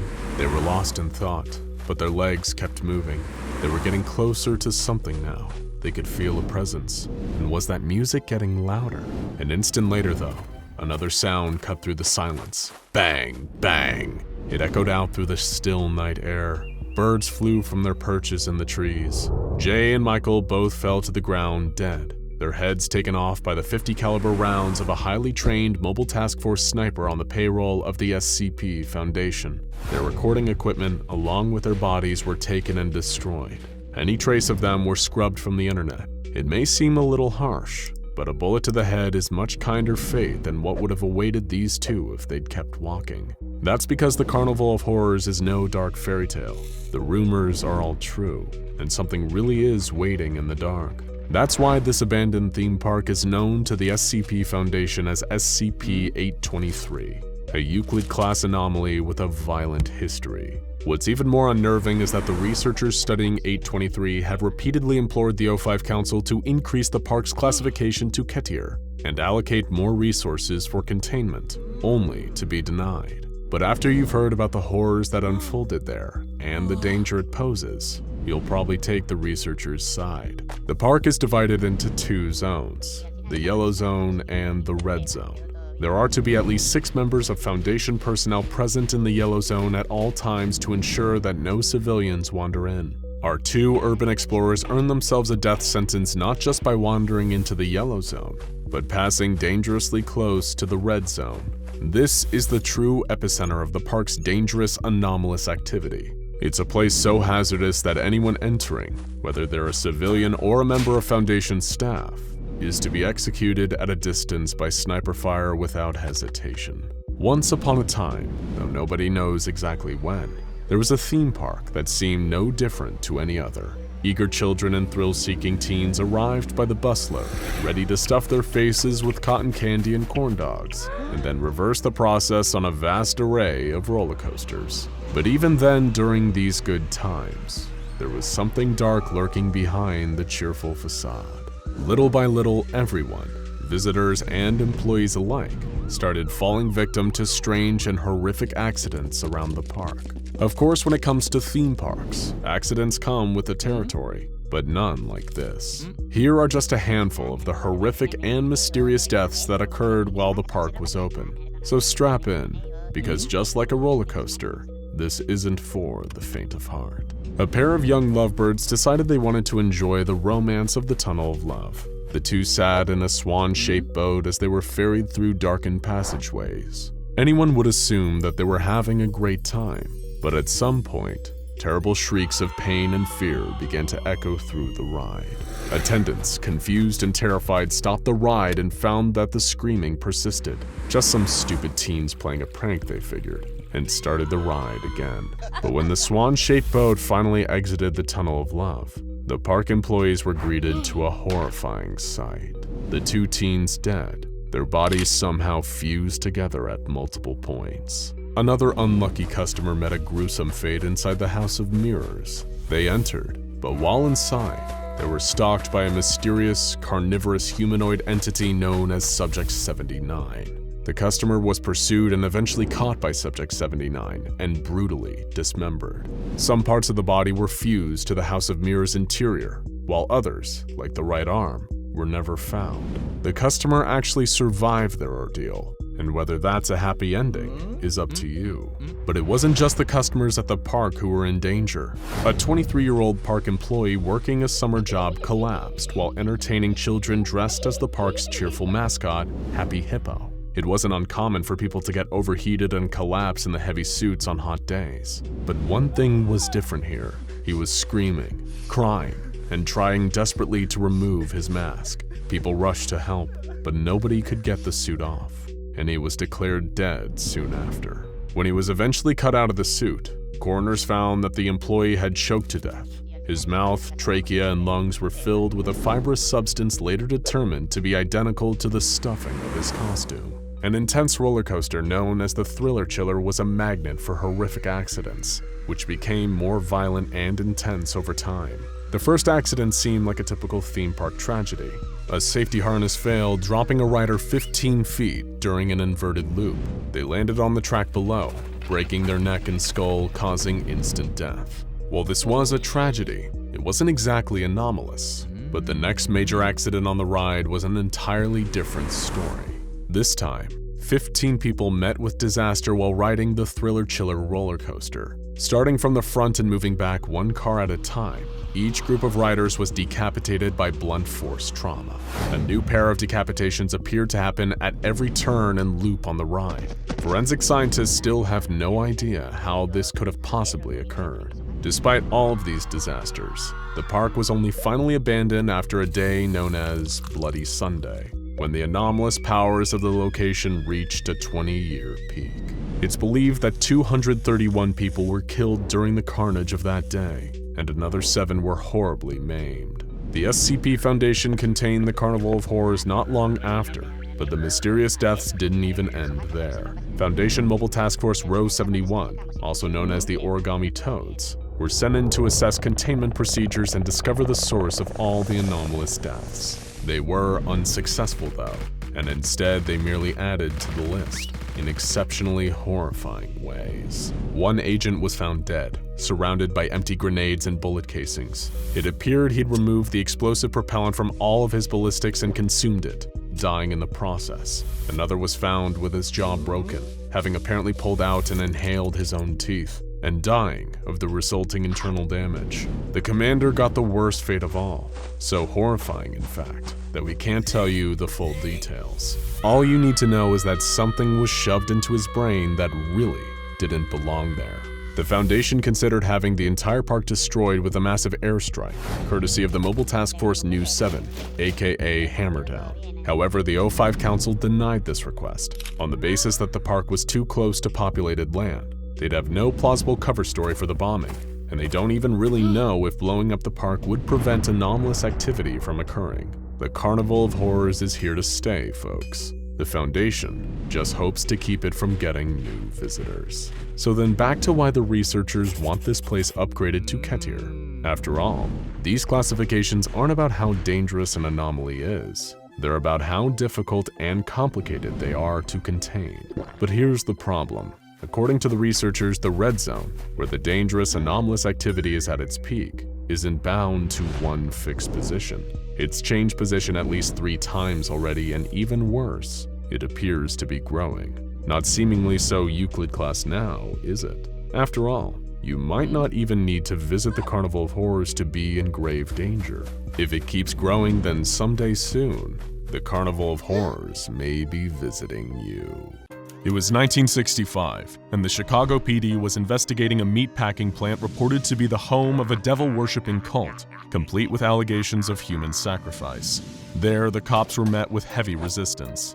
A firefight broke out between the police and the occult worshippers who flooded out of the plant's basement. The cops were pinned down and in trouble, but they had a secret weapon, heavily armed and decked out in sophisticated ballistic armor and covered in strange insignia. Mobile Task Force Epsilon 9, also known as the Fire Eaters, here to assist the cops on behalf of the SCP Foundation. As always with the Foundation, they had no interest in some mere human cultists. Those were a dime a dozen in the world of anomalous monsters. What the Foundation had taken an interest in was who or what these cultists were worshipping. It all begun a few weeks back, near Danforth Meatpacking, an abandoned meatpacking plant just outside of Chicago. No one had given the place a thought in decades, that is, until people started going missing. Rumors spread of people being snatched in the surrounding woods by figures dressed in robes. Mysterious voices and noises were said to be coming out from the cavernous belly of the plant. Some even reported seeing smoke rising out of the building. Thick, black, noxious smoke. Something was terribly wrong here. Something was anomalous. The Chicago Police Department Strike Force, in association with the Fire Eaters from the Foundation, mobilized at Danforth Meatpacking. While the police were initially reluctant to work with these mysterious figures, they turned out to be indispensable for the raid. There were 47 cultists holding out in the basement of the plant, many of them heavily armed, and all of them hopped up on zealous devotion to their unknown master. All except one of the cultists fought to the death during a tense firefight with Chicago PD and the Fire Eaters. The single survivor was still heavily injured and was taken to a secure Foundation facility for emergency treatment and debriefing. Typically, the Foundation would need to perform extensive tests on the Danforth meatpacking plant to discover the source of the Anomalies' activity. However, this time, it was a Chicago detective who asked the question that busted the case wide open. The hell's with the giant pig? And while it would turn out to be a whole lot more than that, there was indeed a giant iron furnace shaped like a pig in the center of the facility. Measuring 15 meters by 25 meters by 20 meters at its widest points, the thing was a behemoth. It had an internal furnace despite no apparent fuel source, and a 5-centimeter slot of unknown purpose on the side of the machine's immense rusted hide. Naturally, all the police officers involved in the raid had their memories wiped and restructured, and they were lucky. because they'd remain forever ignorant of the true horrors about to unfold in the confines of that godforsaken factory. As is standard procedure, the plant was isolated, and a Foundation research team, led by lead researcher Westren, under the authority of Regional Director Caleb, was installed on the new provisional site to conduct tests. Other than everyone feeling somewhat uneasy around it, this new anomaly, dubbed SCP-4511, didn't seem to exhibit any strange activities save for its perpetually burning fire. But during the initial research period, a small white card suddenly popped out of the slot in SCP-4511's side. A researcher carefully approached and looked at the card. There was writing. It said, "Current demand, a flock of my own, satisfied." Though nobody on the team had any idea what this meant. After going through a shootout with a considerable death toll to get to it, having a giant metal pig-shaped furnace spit out a cryptic card was strange. But at the secret medical facility where the surviving cultist was being held, things were about to get a whole lot stranger. As he lay in a bed suffering from his injuries, he pulled one of the medical staff close and uttered cryptic, dying words. "Give whatever it demands, or your suffering will be beyond measure." He expired seconds later, less than 72 hours after the raid. Back at the meatpacking plant, at the exact same time, another white card was produced by the machine, reading, "Current demand, the metal teeth that endlessly churn. Period. 1 week." Perhaps this entity was a little more intelligent than they thought. A number of researchers on the team, invigorated by this new development, were eager to press forward with experiments. Lead researcher Westren, however, did not share their enthusiasm. Something about this entire situation felt like a grim omen to him. This entity had a plan far beyond their understanding, and on some deep animal level, he knew that helping this thing see its plans through would lead to disastrous results. On this first gut impulse, he denied the request for further experiments, but Regional Director Caleb had other ideas. Caleb overruled Westren's command, and the experiments began shortly after. The entity, jokingly nicknamed the Swine God by researchers, had made its demand. The metal teeth that endlessly churn. But what could that mean? It wasn't long before the entity began to produce more cards, each with their own strange and esoteric demands. However, on some instinctual level, the researchers at the site understood the demands perfectly. The next card's demand was, "The metal of this suffocating prison." Upon receiving this demand, researchers collected scrap metal from around the new site and tossed them into the furnace beyond the swine god's jaws one by one. Inside, they heard the sound of metal crunching. Hours later, all the other metal in the site began to rapidly oxidize and rust, though SCP-4511 itself remained unaffected. The card that came after delivered another simple request. "Oil to slicken my frozen joints." The researchers understood and procured 3 large barrels of oil and tossed them into the furnace. The entity let out a deep gurgle before shaking violently and expelling excess oil, rusted metal, and 2 domesticated pig femurs. It turns out that the swine god had an appetite for pigs, as the next card that rumbled out of the machine bore the request, "2 of my children, made in my image, made in flesh." In response, the researchers provided the entity with 2 adult pigs. Just like the previous requests, they too were tossed into the fiery depths of the giant pig's mouth, from which came the horrible sounds of pigs squealing, and then a low, guttural gurgling.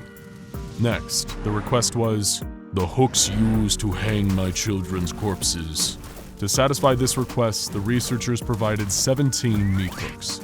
In response, 4511 spat out a metal sphere at an extremely high velocity, killing observing Foundation Agent McHenry. For reasons that weren't apparent at the time, rather than giving Agent McHenry a proper burial, his body was also fed into the hungry machine. Lead researcher Westren's concerns were mounting, but that didn't amount to much now. 4511 had developed a taste for flesh, and the researchers were all too eager to obey its command. On the swine god's order, it was fed a German shepherd. An hour later, the entity spat out some teeth, 6 of which came from a dog and 1 from a human. More than once, it released a card with a blunt request. "A worker for the line." The researchers knew exactly what this meant. It required a human sacrifice. SCP-4511 was given 2 D-Class personnel. One was flung back out seconds later, crunched and burned to death, with several internal organs missing. The other had a more mysterious and altogether upsetting fate. The second D-Class was heard screaming in the belly of the furnace for roughly 2 hours. 34 minutes later, a strange liquid was excreted by the machine. When the liquid was tested, they found trace amounts of chemicals like pig urine and motor oil. But most disturbing of all, human genetic material that was identical to that of lead researcher Western. It seemed that the swine god had finally taken an interest in him. After some final requests for large quantities of coal and even human children to fuel its fires, it made a request that sent the whole thing crashing down. "The false foreman, delivered to my maw to prove your faith." Lead researcher Western knew what this meant. They all did. The swine god was demanding him in sacrifice. Lead researcher Western tried to shut down the entire project, but the swine god was faster than him. One of his own researchers shot Western in the leg as the others gathered round and forcibly restrained him.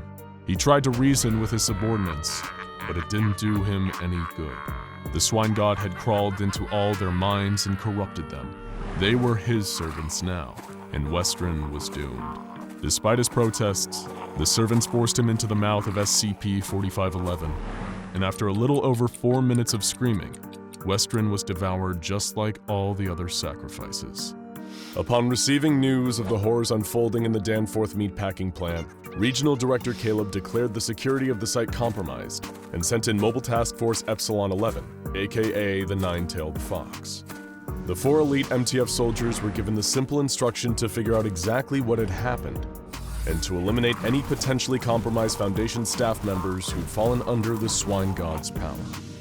When the team arrived, they realized just how far gone the whole place was. Almost everyone was dead, having been sacrificed to the machine, and the ones that were left were completely insane. They attacked the task force, shouting in their madness about how no matter what the Foundation does to them, it would be nothing compared to what it would do. It had them all under its rusty iron foot. The team was forced to fend off repeated attacks from the pig's devotees, and even found the powers of the swine god starting to affect their own minds. The beast was more powerful and dangerous than anyone had imagined. The trained Foundation researchers and guards had been transformed into the same cultists they'd fought to gain control of the building by the mind-bending power of the swine god. The MTF were forced to retreat and return with reinforcements to truly clean the place out. Once a slaughterhouse, always a slaughterhouse. At this point, Regional Director Caleb took personal responsibility over the casualties, since he'd been the one who signed off on the experiments in the first place. He gave up his Regional Director rank and deemed himself the new lead researcher on the 4511 case. Now that he fully understood the scope and danger of the entity they were dealing with, he wanted to lead the charge in discovering more about the anomaly and hopefully someday negating its deadly effects. This may sound like a happy ending, in spite of all the violence, bloodshed, and human sacrifice that brought us here. But beware of the premature celebration. Despite investigation, the swine god retained no evidence of the objects, animals, and people it consumed and burned. Perhaps it burnt them down to their very atoms, if those even still existed.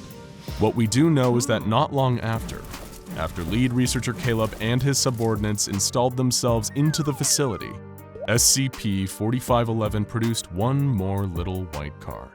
It read, "Current demand, a flock of my own, satisfied." And if we've learned anything today, it's that the swine god gets whatever it demands. A brutal truth that lead researcher Caleb is likely to understand much sooner than he thought. Let's return to 2003, a time before YouTube. Yes, we know that's a frightening thought. We only ask that you take a deep breath and compose yourself so we can get through the rest of the story. While YouTube may not have been invented for another 2 years, the burgeoning internet of the early 2000s still wasn't without its content creators, posting everywhere from basic social media sites to personal GeoCities websites and specialty forums. One of these early proto-content creators was a man named John Cutler, better known at the time by his online handle, John Station. John Station was, tragically, a man operating before his time. His interests were firmly based on three things: mysteries, the paranormal, and urban exploration. If he'd been operating a mere decade later, he would have made a killing on Urbex videos or scary 3 a.m. challenges. But instead, he was just sharing his urban exploration photos and videos with a small group of friends on various niche internet forums, like Parawatch, a premier destination for lovers of the strange and unusual online. Little did he know, an anomalous being he was about to encounter was an even more prolific internet user than him. But let's start from the beginning. John Station was making his way to the city of Detroit, Michigan on a Greyhound bus. Detroit had become somewhat of a holy land for dark tourists, photographers, and urban explorers. It'd once been one of the most valuable manufacturing hubs in the United States, the very heart of the automotive industry, until all of those manufacturing jobs were outsourced to other countries for cheaper labor. This, along with a number of other factors, led to a devastating economic collapse that the area is still suffering from today, along with a huge number of abandoned residential, commercial, and industrial buildings just waiting to be explored. And John Station planned to start off with a real staple of the urbex genre, a derelict warehouse. He was expecting to get some cool photos of disused machinery and maybe some cool graffiti left by anonymous street artists over the years. But what he certainly didn't expect was a series of 13 massive underground structures hidden below the warehouse. Something that looked like it would have taken decades to even excavate the room for, let alone actually build. The whole thing seemed like some kind of obscenely massive workshop. Strange machinery, shelves upon shelves of paper and notes, spare parts laying around everywhere. What had happened here? But as John Station continued his search into the bowels of this labyrinthine warehouse, he came upon the most strange and disquieting discovery of all: a large glass jar filled with green liquid and a perfectly preserved human brain floating inside. Of course, he took some pictures to share with his forumite buddies and got the hell out of Dodge. John Station had made what was, for any self-respecting Parawatch user, a terrible mistake. Because he was too busy listening to Avril Lavigne on his big, clunky early 2000s headphones, he didn't hear the brain's attempt to communicate with him. "Oh, hello, young man. Are you here to see my marvelous inventions? Young man?" But he was already gone by then. Little did John Station know, he just encountered one of the greatest human minds of his generation, Jeremy Valdez, an inventor without equal. And what's more, he may have actually encountered this singularly intelligent individual before. Thanks to Jeremy's brilliant foresight and the invention of a little something he called the V-Wave Universal Ansible, this disembodied brain was connected to the internet. What exactly was it doing with that internet connection? Everything from being a frequent forum poster to selling anomalous technology on the deep web. While we don't know much more than that about the brain's browsing habits, it goes without saying that we'd kill to see a copy of its internet history.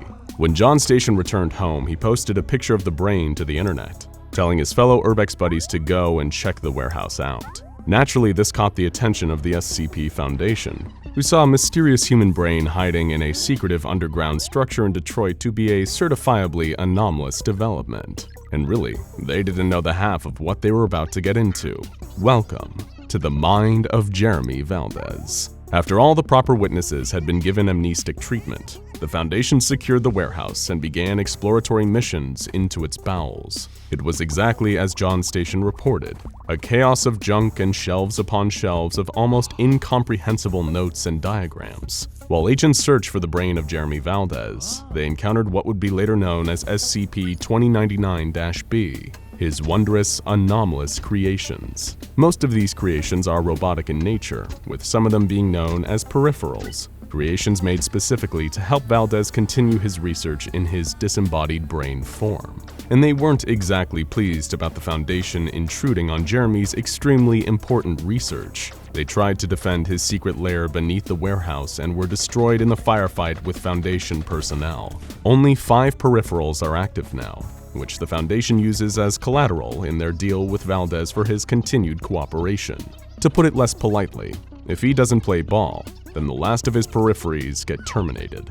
Thankfully for him and the Foundation operatives assigned to his case, Jeremy is a highly cooperative anomaly who has consistently behaved pleasantly towards Foundation staff. That's right, he's able to communicate directly with others by anomalous means. However, while having a direct line to the mind of this enigmatic ball of gray matter would seem like a dream to your typical researcher, the cooperation of Jeremy Valdez has been less valuable than the Foundation initially believed it would be. This is largely because Jeremy's mind appeared to be pretty similar to his workplace. Strange, chaotic, and hard to decipher. When they first asked who exactly he was, his response was, I am the profound Professor V, the genius who invented the quantum pistol, the rocket to Sagittarius, the window to other worlds. My name is Jeremy Valdez. Jeremy. There was another Jeremy I met once. Well, lots, but the one stuck in my mind. Clever man, salesman. Can't trust them an inch if you give them a mile, but that wasn't me. He's a little scatterbrained, to put it politely. Many of his answers, while strange and amusing, have been largely useless to the Foundation. For example, when they asked him how he was able to construct the secret facility, he said, Oh, dug it all out. Tricky bit was the supports. Used solid Valdesium to hold it up. That's my own invention. Name, trademark, patent pending, unless I forgot to send in the application. And when they asked how he was able to survive as a mere brain in a jar, he had the equally baffling and frustrating response, Good diet and exercise, healthy living. Oh, and the electrolytes. It's in my notes somewhere, the whole process. Never will look at mashed potatoes the same way, I'll tell you that. There may be at least some truth to that last one, as the solution inside Jeremy's jar has been tested and proven to be water mixed with electrolytes, sugars, green food coloring, and artificial flavoring. The current working theory on the green food coloring is simply that Jeremy thought it would make his disembodied brain look cooler. Jeremy truly proves that the lines between genius, madness, and outright buffoonery are far more malleable than any of us could have imagined. It's because of Jeremy's forgetfulness that he and his peripheries are such meticulous note-takers, though there is no discernible filing system for this absurd multitude of notes, and the majority of them are written in quick and scratchy shorthand that only Jeremy himself seems to be able to decipher.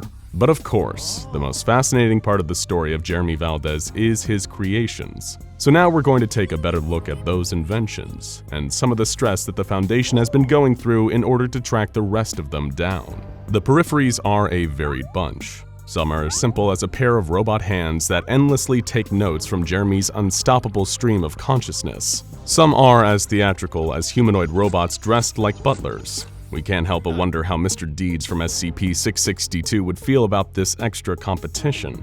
However, the peripheries are really just the tip of the iceberg when it comes to Jeremy's overall body of work. Let's take a crash course through some of the peculiar inventions they discovered in Detroit. A pistol that fires out powerful X-rays, inexplicably powered by 2 ordinary AA batteries and focused via a non-anomalous quartz crystal. A 6-meter-tall humanoid robot constructed primarily from chrome and steel. A cannon that fires anomalous robot ninjas. No, that isn't a joke. The cannon fires cartridges that anomalously break open, revealing human-sized robots wielding swords and nunchucks. A bin labeled cyborg parts, which was filled with a multitude of cybernetic prosthetic body parts, though none of these parts had any mechanisms that would allow them to interface with the human nervous system. But wait, there's more. A huge excavation vehicle with massive drills and claws that make the dirt it displaces disappear, perhaps explaining how Jeremy managed this little construction project. A rocket-based spacecraft with sediment stuck to its landing gear that indicates it's been on the moon at some point in the past. A force field generator so effective that the Foundation is still unable to penetrate it because Jeremy himself has, unsurprisingly, forgotten how to turn it off. A failed anti-gravity machine that instead just creates more gravity, meaning anything or anyone brought into its vicinity becomes twice as heavy as they would be under normal conditions of Earth gravity. In case you needed a little dose of existential terror today, there's also a complete working simulation of an entire alien solar system, somehow held on only 2 gigabytes of memory. And of course, we wouldn't be doing Jeremy Valdez justice if we didn't tell you how obsessed he is with lasers. The Foundation even found a large containment unit on the site, labeled 713 different laser guns, which contained, yep, you guessed it, 713 different laser guns. We imagine at least 1 or 2 of these ended up in Foundation Armory, or at least the personal office of Dr. Bright. Well, if they could only figure out how this absurd, ridiculous technology actually worked. The most challenging part of containing SCP-2099 isn't the brain itself, though the picture of Jeremy's brain is still circulating out on the internet today if you know where to look.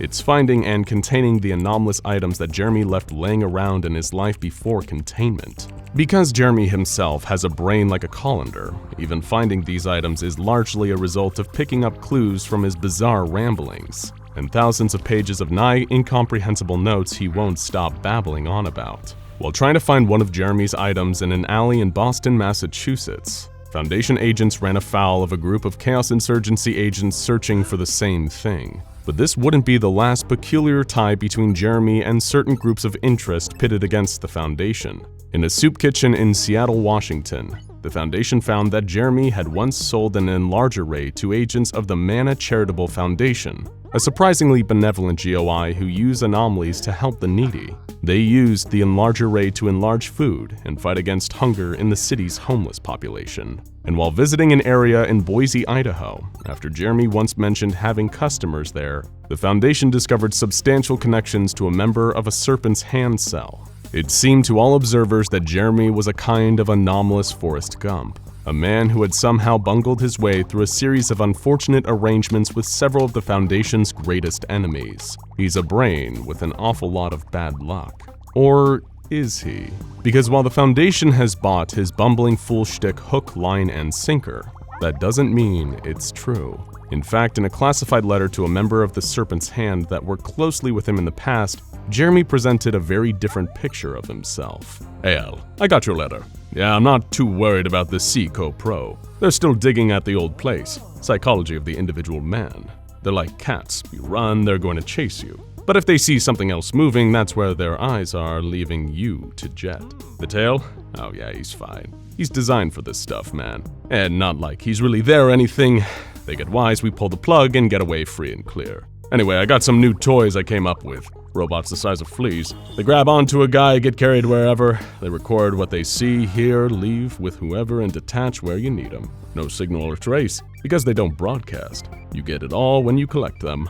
I figure it'll be useful for that project of yours. I know, not your usual style, but get with the times, man. If you care to join me in the 22nd century, leave payment in the usual place. Ask Schiltz if you don't remember. And please, man, let me take a look at that hat. I just know I can make it better. You have goddamn lasers firing off your head. Think about it. V. So what do you think? Is Jeremy a bumbling brain in a jar? Or is that very brain a decoy for one of the most ingenious and deceptive masterminds in the anomalous world? An anomalous Kaiser Soze, always staying one step ahead of the Foundation while sending its agents on wild goose chases? Well, the fact we even need to ask shows that Jeremy Valdez is a few steps ahead of us already. Did you ever have to perform a dissection in school? Maybe you had to carve up a fetal pig, or slice into a frog while nightmarish visions of Kermit and a widowed Miss Piggy danced in your head. Though it's rarely a pleasant experience, unless your tastes are on the morbid side. Most biology teachers would agree that the best way to learn how something works is to take it apart. As distasteful as it can be to hold a frog's tiny liver in your hands, it definitely does give you a better sense of the pieces that make up the complete creature. But what if there was an easier way to look at the individual parts of a living being? What if you could take it apart without ever having to prep a scalpel or stain your hands with the blood of innocent frogs? Like most of the seemingly impossible things in our world, the SCP Foundation discovered something that allows its users to do just that. In fact, it can handle a lot more than just a frog, and its applications go far beyond the confines of a high school science lab. SCP-291 is a small, plain steel building with a large door on one side. The door has no handle or knob and functions similarly to a garage door. The door cannot be pried open by any ordinary means, and the inside of SCP-291 can only be accessed if the structure is connected to a suitable power source. Once a power source has been connected, the door races and exposes a room inside. It is small, about 4 by 2 meters. It contains a console board, a large screen, and a plexiglass container resembling a coffin. How very sinister. The coffin is large enough to contain a human under 7 feet tall.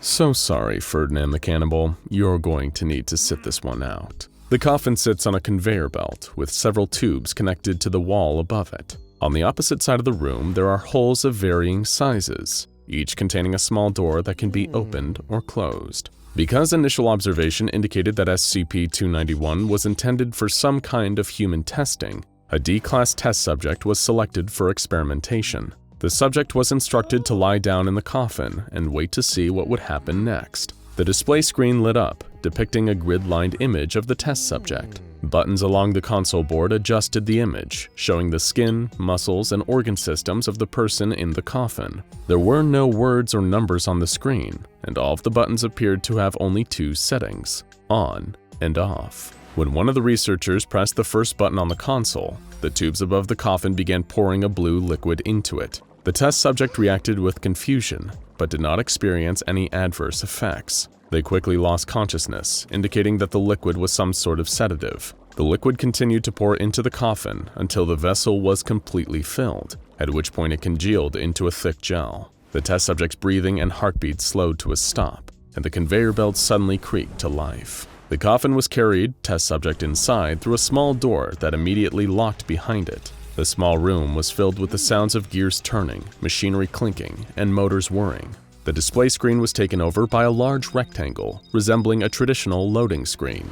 After 30 minutes, the process was complete, and the back door of the room unlocked itself. When the researcher walked through the back door, they found another room with a conveyor belt and a row of 24 lockers. Each locker was opened, one at a time, and its contents removed for examination. Inside each, the research team found a different portion of the test subject's body, in a block of some unidentified clear substance. The body was divided in the lockers into these separate parts: brain, lungs and diaphragm, heart, digestive system, reproductive organs, left eye, right eye, upper left torso and arm, upper right torso and arm, lower left torso and upper leg, lower right torso and upper leg, lower left leg and foot, lower right leg and foot, lower left arm and hand, lower right arm and hand, neck and head, upper skeletal system, lower skeletal system, lymphatic and circulatory system, and skin.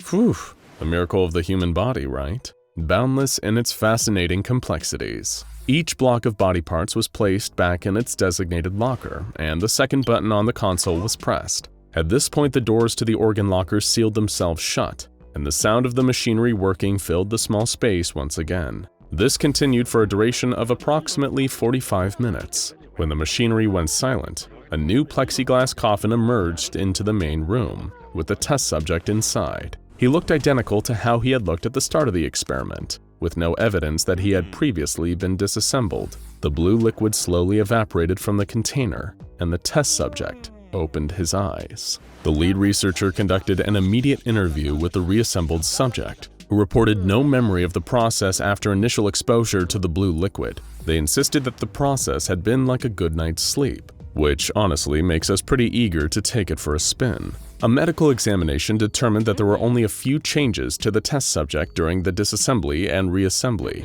When they returned to consciousness, the test subject's stomach was empty, they were naked, and all of their hair was gone. With this new understanding of SCP-291's anomalous properties, the Foundation decided to continue their experimentation. With each new test, the experiments became more creative and, unsurprisingly, more depraved. First, a D-Class subject was placed in the coffin and disassembled. Then, instead of placing the various body parts in their designated lockers, the vital organs were removed from their storage before reassembly was attempted. This resulted in the equipment shutting down completely. A researcher pressed the third button, which forced a hard reset of the entire process, causing all of the blocks of body parts to eject via an exit hatch. During the next experiment, non-vital organs were removed before the subject's body was reassembled. The appendix and gallbladder were left out, and when the subject regained consciousness, these organs were still gone. However, there was no visible damage or scar tissue in their place. They were simply gone, as if they have never been there in the first place. So, if body parts could be removed from a test subject, could new body parts be added? Could existing body parts be replaced with different ones? A D-Class subject in need of a skin graft following a flamethrower-based accident was placed in SCP-291. Once taken apart, a portion of healthy skin donated by another, somewhat unwilling D-Class subject was placed in the locker, along with the skin already present there. Once the subject was put back together, the healthy skin had replaced the damaged skin with no adverse effects. Repeat attempts at this test showed that it was effective for limb transplants, heart transplants, and kidney transplants with a 0% failure rate across all tests. After determining that SCP-291 could be used for an untold amount of good, making organ donations easier and safer than ever, the Foundation naturally had to pivot to something more useless, but interesting and likely horrifying. After all, it's not like they could ever just make anomalous technology available to the public, right? 2 D-class subjects, 1 man and 1 woman, were disassembled by SCP-291. The brains of the test subjects were swapped, and then they were reassembled. When they awoke, the subjects had the personalities and memories of the brain placed in their body. In a turn of events previously only seen in blockbuster comedies like Freaky Friday and the live-action Scooby-Doo movie, seminal piece of cinema, the subjects had swapped bodies. They were subsequently disassembled, their request to look at their new bodies naked having been swiftly denied, and the brains were returned to their rightful bodies. After the experiment was finished, the subjects appeared mostly normal. However, they did complain of disorientation as well as mental and physical discomfort over the next several days. After going through 2 brain transplants in 1 day, though, that's really the least you can expect. After perfecting the practice of swapping body parts between different human subjects, the ghoulishly curious research team decided to take things in an interspecies direction. A variety of test subjects, including cats, dogs, lizards, fish, mice, and, of course, humans, were selected for this next round of experiments. 20 tests were performed using these new subjects, and only 3 of the experiments were successful in transferring body parts from an animal of one species to another animal of a different one.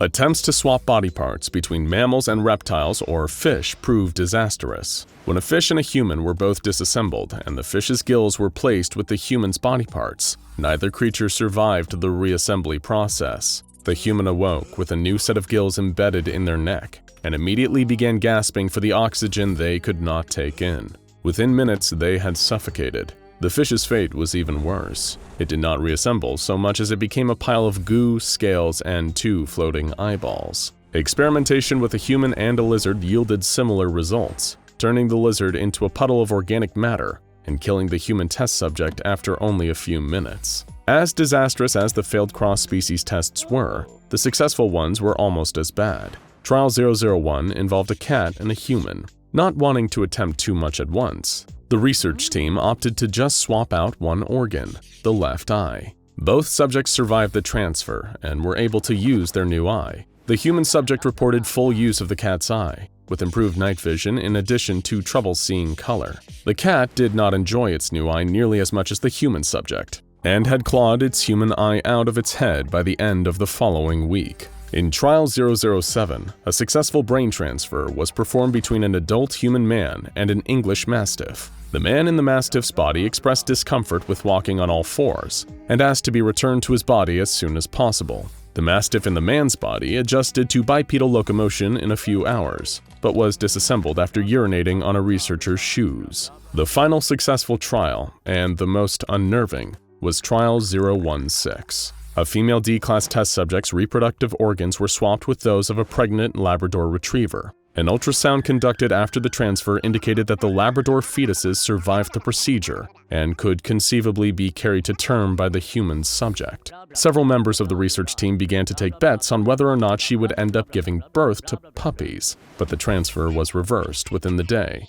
so we'll never know what exactly would have happened. Perhaps that's for the best. Personally, we hope the Foundation's Ethics Committee gives some of these scientists a very stern talking to about their behavior on this one. When not in use for testing, SCP-291 is to be disconnected from any power sources. At least 2 personnel are positioned outside of its containment at all times, standing guard, and these personnel must be swapped out every week. When it is not connected to any power sources, SCP-291 is considered harmless, though it should still be treated with caution. The main entryway remains closed and locked when there is no available power source, but the door can be opened manually from the inside in the event of an emergency. Any disassembled organisms are stored in a locker in the containment facility, labeled with a Sharpie marker in order to keep track of what specimens are stored there. Whether this is the same Sharpie used to label food in the break room fridge is unknown, but just like Dr. DiRamiro's ham sandwich, it's best to leave these items untouched.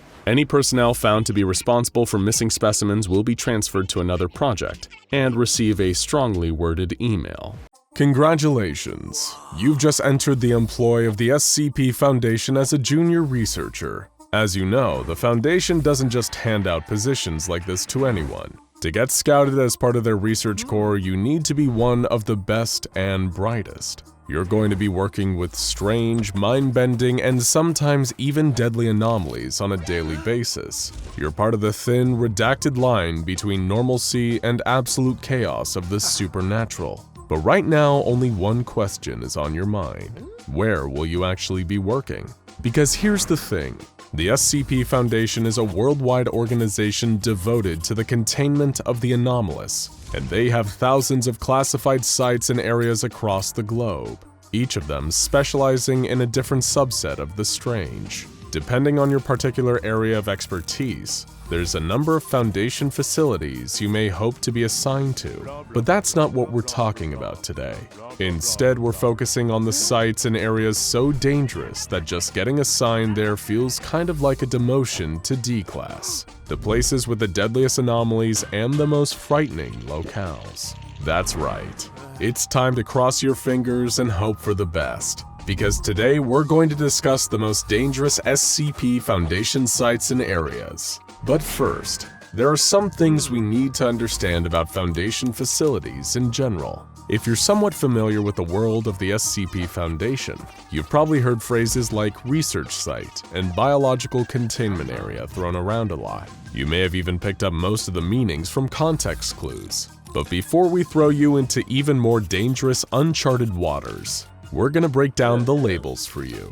The Foundation has secure facilities all over the world, and they deal with a wide range of different anomalies. So these facilities often have to specialize to suit the requirements of their specific task. For starters, the terms site and area aren't interchangeable. Sites are covert Foundation facilities that often exist relatively close to civilian populations, so as not to arouse suspicion from the public or rival groups like the Chaos Insurgency. They disguise themselves as boring government and corporate buildings. Areas, on the other hand, typically have to contain much more dangerous anomalies. Areas tend to not only be much larger than sites, they're also further away from civilian population centers. There's no cover story here. The areas are just entirely hidden. They also often have some pretty crazy failsafe measures in case of a large containment breach, like one or even multiple thermonuclear warheads designed to detonate and blow the facility to Kingdom Come, if things ever get truly out of control. It goes without saying that you'd probably rather be assigned to a site rather than an area, if you're risk-adverse. Both types of facilities are divided into sections or sectors, which in some cases are further divided into units. Units typically are small, high-security areas devoted to the extensive containment of a single anomaly, or several closely related anomalies. Now that you know the two types of facilities, let's talk prefixes. The handy little descriptor that often clues you in to how a Foundation site or area has specialized. There are 10 possible prefixes for a facility, and we'll take you on a quick crash course through those before we start getting dangerous. Armed, as in armed site, armed area, or armed section, refers to a facility or section that possesses a large quantity of firepower and could mean military-grade weaponry, vehicles, or just a large number of permanent armed guards. Armed facilities tend to be more dangerous to work in, either due to a greater threat of containment breach or due to a high possibility of attacks from the outside. Biological or bio implies that the facility or area deals with infectious or biohazardous anomalies that would make catching the Black Plague feel like a spa day. Containment is an obvious one. These sites or areas that are, you guessed it, built for containing anomalies. Dimensional containment facilities or sections often contain dangerous pocket dimensions, or gateways into other dimensions. Humanoid containment facilities or sections deal largely with intelligent human or human-like anomalies, capable of understanding and following instructions. They're similar to standard prisons, but for anomalous people. Protected facilities and sections are anomaly-free safe zones, so we won't be discussing them much here. Provisional facilities are typically temporary facilities built around an anomaly that couldn't be feasibly transported to a pre-existing facility. The rare reliquary facilities or sections are designed to hold anomalous artifacts of a religious or historical nature. Research facilities or sections either research the anomalies themselves or work on devising new containment methods. And storage facilities are designed to store non-anomalous items long-term. The Foundation also has observation outposts, but, with some rare exceptions, your greatest risk at one of these is dying of boredom. With that out of the way, let's get to what we've all been waiting for. The scariest, deadliest, and most overall dangerous facilities on the Foundation roster. The places you'd never want to be assigned to if your life depended on it. And in this case, it really does. First, we'll discuss the most dangerous sites, and then the most dangerous areas. So grab your Foundation-issued sidearm, and let's go. First, Site 19. It shouldn't be surprised that the largest operating Foundation site is also the one containing some of the most famous and deadly prisoners. Two in particular are the one you can't look away from, and another that puts you in lifelong mortal danger if you look at it. These are SCP-173 the Sculpture and SCP-689 the Statue of Death. If you get assigned to Site 19, there's a possibility you may suddenly find yourself with a snapped neck while filling in spreadsheets. And if you so much take a glance at SCP-689, you'll be declared an E-Class, and possibly even terminated by your superiors. Second, Provisional Site 4511, home of SCP-4511, also known as the Swine God. This giant pig-shaped furnace has had a terrifying effect on the Foundation personnel stationed at the site. In just a few weeks, it had seemingly rational researchers and guards performing brutal sacrifices in its name and descending into an occult hell. It's happened at least once already, and is extremely likely to happen again, so you definitely want to avoid being deployed here. But the most deadly site of all is one that doesn't even come from our universe. Site 13, also known as SCP-1730. This site, run by Director Elliot Emerson, functioned like an anomaly slaughterhouse in another dimension. Anomalies were murdered and burned, and dissenting Foundation employees were treated horrifically. But when Director Emerson happened to turn on the reality-warping Thresher machine, this site became a full-blown nightmare filled with escaped SCPs, mimetic hazards, otherworldly nightmare gods, and a truly unsavory entity nicknamed Leech Boy, who is quite interested in drinking your blood. If you can even survive long enough in Site 13 to meet him, that is. Of course, it's the secure Foundation areas where the horrors really unfold. These can make some of the worst sites look mild in comparison. Let's take a look at some of the Foundation's most dangerous areas. First, Containment Area 25B. This area is not only 200 meters beneath the ocean, it's also one of the most heavily fortified, and one of the few to actually detonate its on-site nuclear warhead in the past. That's because this is the containment area for SCP-076, also known as Able. This anomaly has frequent and extreme violent containment breach attempts, often brutally slaughtering staff in the process with his deft swordsmanship. Accepting a job here is a great way to fast-track yourself into becoming human sushi. Next up is Area 354. This facility houses SCP-354, also known as the Blood Pond, a slowly expanding pool of red liquid that habitually unleashes dangerous monsters that attack the guards stationed there. These include giant bats, huge metal spheres releasing concentrated radiation beams, a giant reptilian humanoid impervious to gunfire, and an invisible robotic Terminator entity that managed to murder 90% of the attending guards before being killed itself. In other words, not a recipe for stable employment. Area 126 is dangerous for a number of reasons. First, that it's located inside war-torn Damascus, Syria, and thus sometimes come under threat from shelling operations. Second, because it contains SCP-3989, This spatial anomaly in the middle of an olive orchard turned out to be a front for a terrifying sarkic dimension full of fleshy abominations. What's more, simply being in this area slowly caused the staff to lose their minds and become devoted to the sarkic deities hidden within the dimension. And much like the Blood Pond, it's believed that this area of influence is actively growing day by day. Meaning if you work at Area 126, it's actually getting less safe with each moment that passes. Next, Arm Reliquary and Containment Area 02.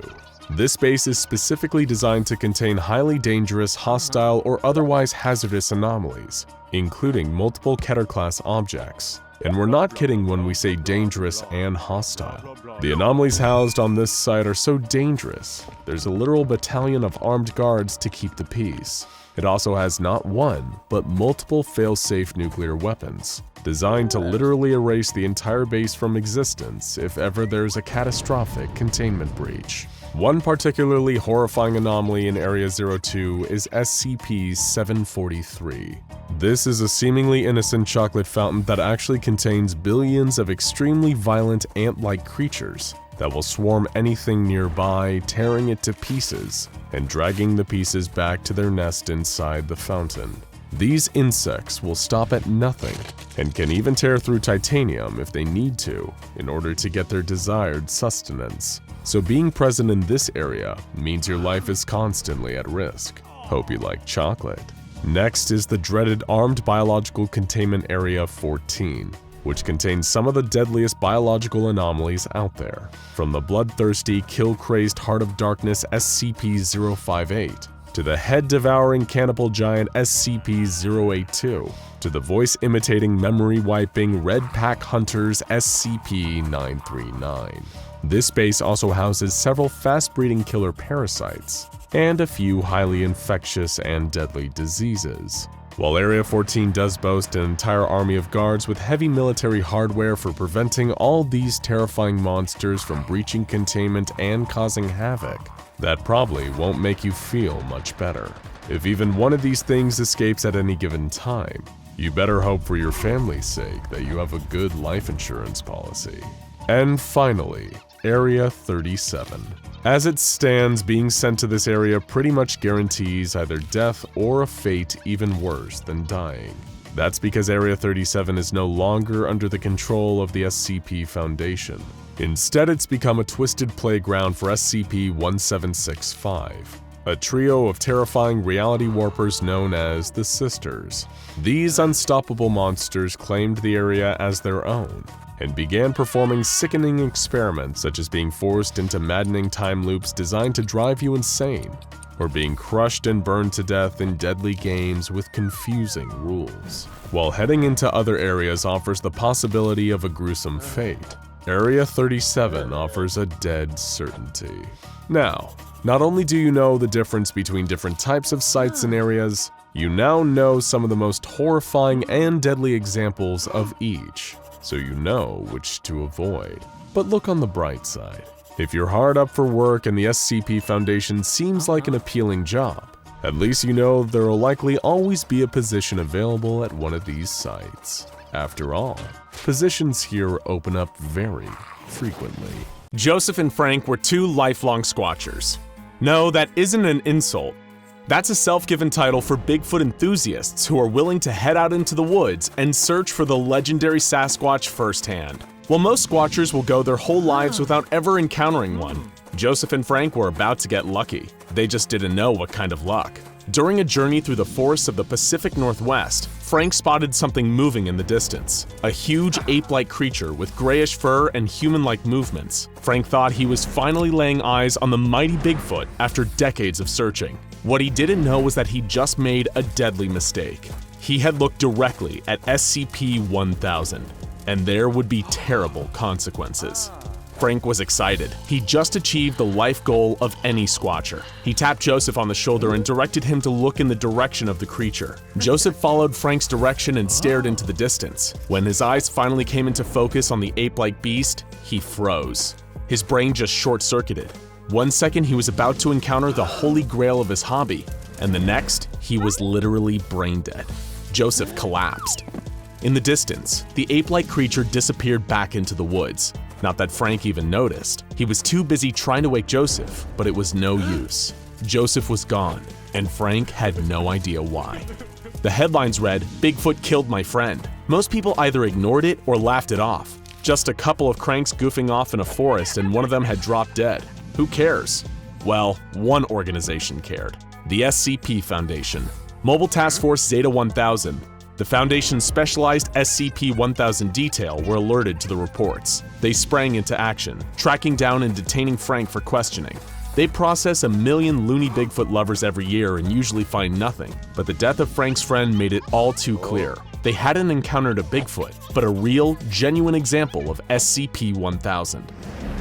SCP-1000 rarely ranks among the scariest or most dangerous SCPs, but underestimating the creature is a terrible mistake, because just looking at it gives you a 2% chance of dropping dead on the spot. Frank, despite losing his friend, was one of the lucky ones. The Foundation debriefed him before administering amnestics and making sure that he never ventured back into those mysterious forests in the Pacific Northwest region. Director Jones, the site director charged with the management of SCP-1000 populations, was given the information on this latest case of an SCP-1000 related fatality. It was a story he heard many times before. For Director Jones, they all seemed to bleed into one another. So what exactly is SCP-1000? And how did it leave poor Joseph dead in the woods? SCP-1000 is a whole species of large hominid ape-like creatures. They're largely nocturnal, but sightings of the creature during the day aren't unheard of. They're omnivorous, mostly seeming to consume plants and insects, and their fur is usually gray, brown, black, red, or occasionally white.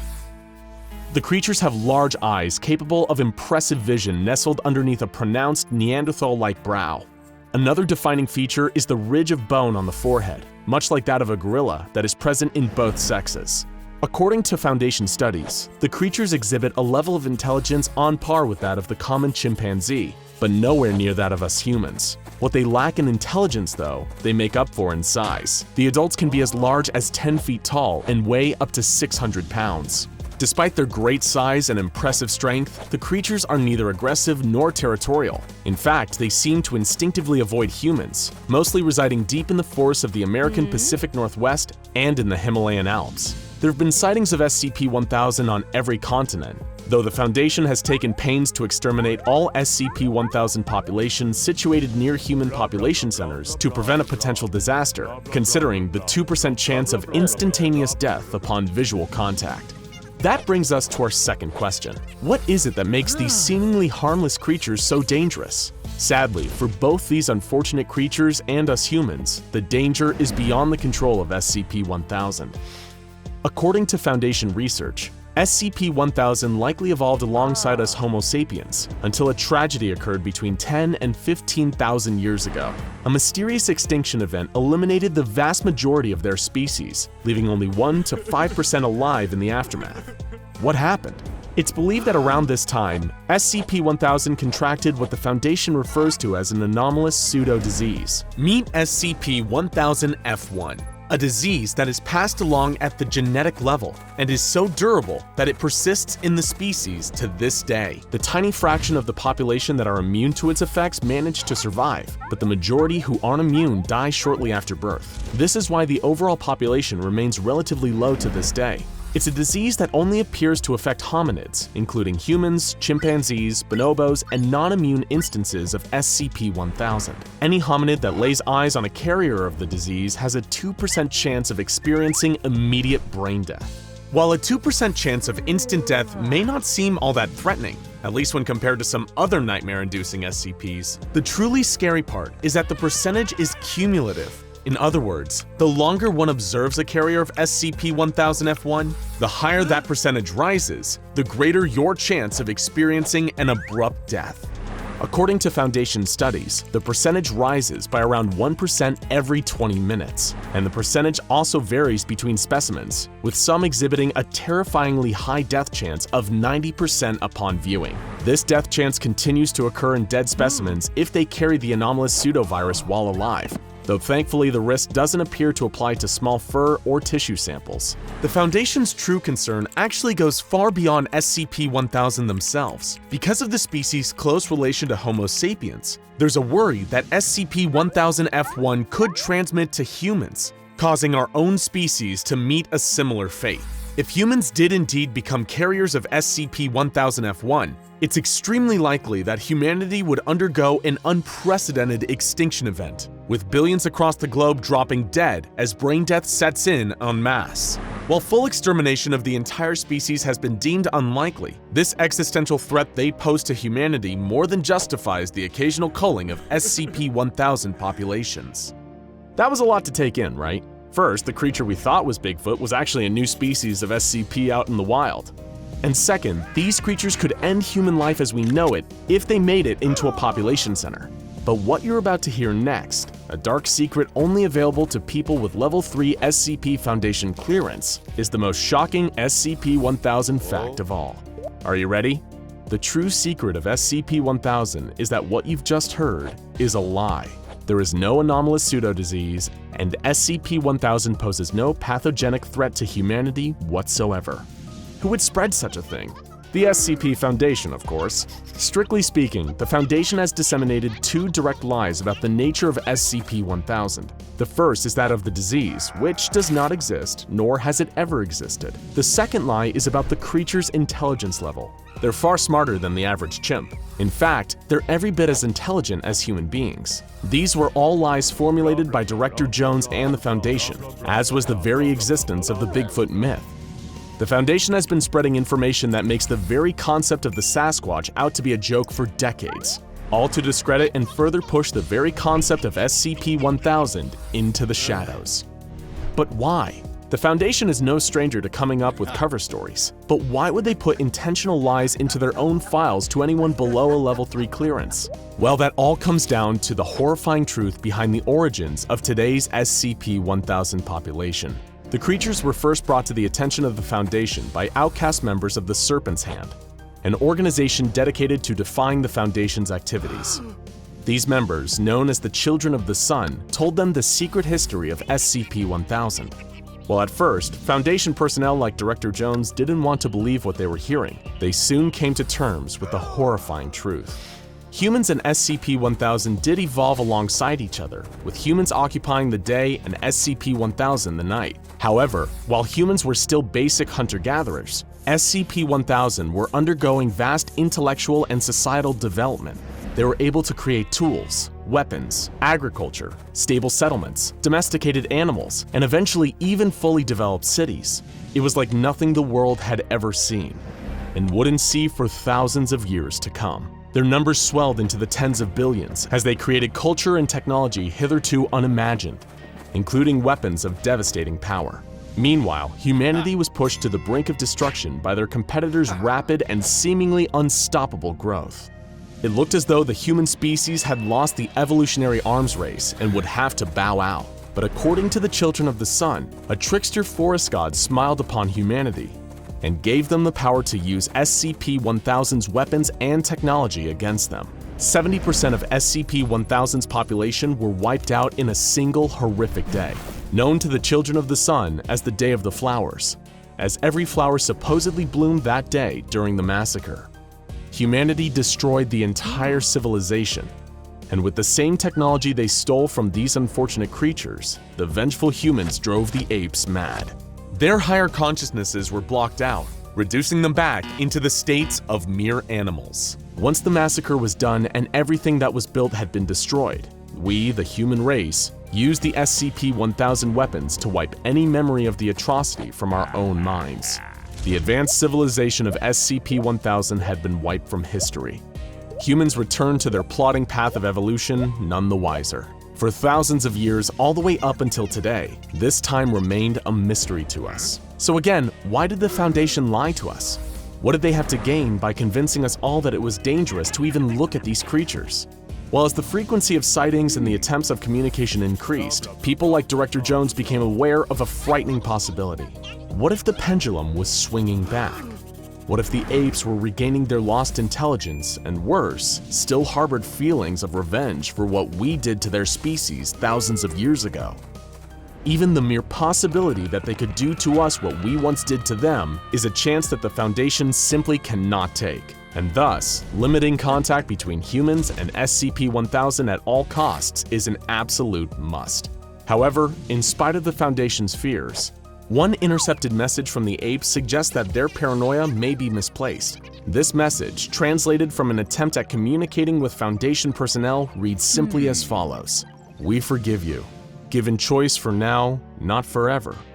Let us back in." It's enough to make you wonder what species the Foundation should really be keeping tabs on here. After all, when it comes to meting out violence and death, humanity has a track record to rival the worst creatures in the Foundation containment cells, and few examples illustrate that better than the tragic case of SCP-1000. We're all familiar with viral diseases, especially over the past 2 years. The deadliness and severity of a virus cannot be understated. Whether it's COVID-19, influenza, or any other of the countless infectious diseases that plague humanity. We're all familiar with the bubonic plague, the Black Death which wiped out an estimated 25 million people in the Middle Ages, a third of Europe's population at the time. But that was during an era in which medieval advances were limited to the sickening practice of bloodletting, which drained a patient of their blood until all bacteria left their system, or washing the body with vinegar. Of course, none of these methods had any effect on staving off the Black Death, and the epidemic went down in history as one of the darkest periods of civilization. But for all our technological and medical advances in the field of health and medicine, infectious diseases are still as much of a threat now as they were back then, if not a greater one. Think about it. In today's world, everything is heavily connected. Globalization means that we travel more, import more products than ever before, and with such a high population density, it's difficult to keep anything under control due to the sheer amount of people there are in the world. Complete eradication of a viral disease has proven extremely difficult in even the strictest, most regimented campaigns to do so. Vaccines, while effective, still require time to develop, roll out, and treat. Take, for example, the smallpox virus. For centuries, this deadly disease slayed entire populations, killing millions with a mortality rate of 40%. In the 20th century, the world's governments and medical organizations worked tirelessly to come up with a vaccinated cure for the disease, and their efforts eventually paid off. A successful vaccine was developed, and only the trickling of cases of smallpox were documented in Somalia in the 1970s. Today, all that remains of the disease are contained samples held in high-security laboratories across the world, explicitly used for research purposes. But smallpox's story is not the norm. Other diseases you may not realize are still lurking in the shadows are polio and malaria. Polio being a disease affecting the central nervous system, with weakened muscle function as a result, and malaria being a mosquito-transmitted sickness that results in severe fevers and vomiting. The common perception is that these illnesses aren't actually a threat anymore, and are nothing more than a relic of the past, but that isn't quite true. While they've been eliminated from some parts of the world, in polio's case, most first-world countries such as the United States and Europe still have some documented cases that crop up from time to time. But the future is hopeful, with only under 50 cases of polio documented worldwide in the year 2018, and malaria's worldwide eradication program seeing success year by year. Maybe the world will one day be fully wiped of these terrible illnesses. But why are we telling you this during a video about the SCP Foundation? Because the subject of today's video is also a deadly virus, but unlike the most ordinary variations we just discussed, this one is going to be a lot more difficult to eradicate fully. And by difficult, we mean next to impossible. As to be expected with an organization like the SCP Foundation, the threats they deal with are both similar to the ones the rest of the world's governments and large organizations do, and entirely, completely different. If you're a seasoned viewer of SCP Explained, chances are you are already familiar with more than a few anomalous viruses. They're unspeakably deadly, incredibly strange, and can put an infected victim through more pain and suffering than anything else in the world. It's a testament to the Foundation's thoroughness and capabilities that some of these diseases are even able to be concentrated in a manageable dose and contained inside a chamber at a secure facility. But for others, they're still out there, ready to strike at a moment's notice, and there's absolutely nothing the Foundation can do about it, except be as swift as possible in their retaliation. And there's no doubt that they're prepared. With the deadliness of an anomalous virus, which can spread at a more infectious rate and potentially alert the rest of the world to the supernatural happenings of the SCP Foundation and the objects they contain, an anomalous pandemic is one of the Foundation's greatest fears. Some anomalous diseases, as we mentioned before, are under the control of the Foundation. Take SCP-008, nicknamed the Zombie Plague, for example. SCP-008 is a deadly virus that, you guessed it, can essentially turn a patient into a zombie, reanimating their corpse after the sickness kills them. What makes SCP-008 unique is that it's entirely absent from the natural world, save for the places the Foundation has labeled G2 sites. These G2 sites are small pockets across the world in which the Foundation discovered SCP-008, which further research of such have determined that the disease may not have originated on Earth in the first place. Subjects infected by SCP-008 display symptoms within 3 hours of infection, which include flu-like symptoms, preceded by a coma, which is followed by death. But after death, the victim's body will continue to display lifeless signs of mortality, including a high durability to damage and a desire to ingest living humans on physical contact, just like a zombie. Research into SCP-008 is highly classified and left out from the original document because the Foundation has the right to fear that SCP-008 may be replicated in an unsuspecting laboratory one day. As such, containment efforts to prevent such research from bearing fruit are in place, backed by the Foundation's stranglehold over the ordinary scientific world. Thankfully, SCP-008 has mostly been destroyed, with samples contained solely at the G2 sites, which are now protected Foundation facilities located across the world. But the Foundation was lucky that SCP-008 was so easily contained. If the disease spread in larger numbers or originated from a natural source on Earth, we might be living in a world more like a zombie apocalypse movie than the one we know today. On the other side of the spectrum, you have SCP-3519, the Quiet Days virus. In one reality, SCP-3519 managed to kill off the entire world due to its severity and ease of infection. Unlike most anomalous diseases, SCP-3519 was a mimetic virus, meaning that its transmission wasn't just limited to the traditional means of physical contact, but the very idea of it permeating your mind would allow it to take root inside your body. SCP-3519 permeated the idea that the world would end on March 5, 2019, and that self-termination was a preferable option than living through the apocalypse and the terrible aftermath that would follow. SCP-3519 took society by storm, and the idea was transmitted through television broadcasts and news stories encouraging people to free themselves from the world, and even Foundation sites themselves. The Foundation was powerless, and the rapid rate of transmission proved too difficult for the organization to keep fully under control. The project to create a cure was greenlit, but one by one, as Foundation sites across the globe suffered massive die-offs and a loss of personnel, the research team dwindled down until there was only one person left, a junior researcher by the name of Rory Jones, who assumed the position of 05-6 in an emergency succession protocol that would promote the next highest member of the Foundation to the position in the event of an overseer dying. Jones was the only member of the Foundation left, and as far as he knew, camped up in a cabin in the woods with nothing but a few research materials and a computer terminal, the only man alive. The SCP-3519 timeline story proves just how quickly a deadly anomalous virus can get out of control.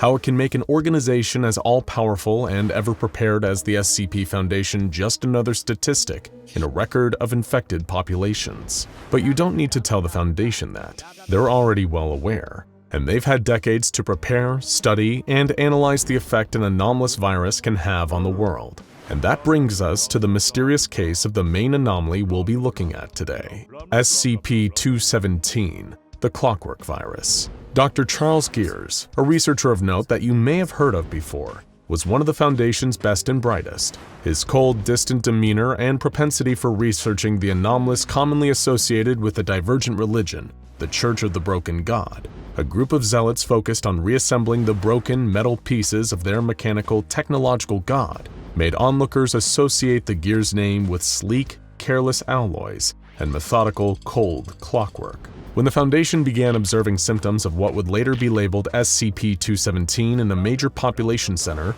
whose name would be scrubbed from all official documents, they knew Dr. Gears was the right man to head the research efforts. For years, the Foundation had observed strange medical records and reports from the city.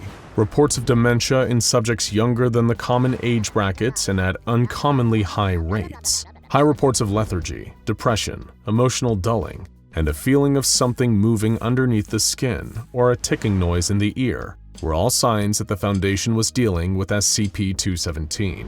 Dr. Gears was already familiar with the disease, having worked alongside efforts to study it in the past. This was not the first major population area affected by SCP-217, and there surely were more areas up next. Upon arriving and reading the initial reports, Dr. Gears requested to view a subject that the Foundation believed was suffering from SCP-217.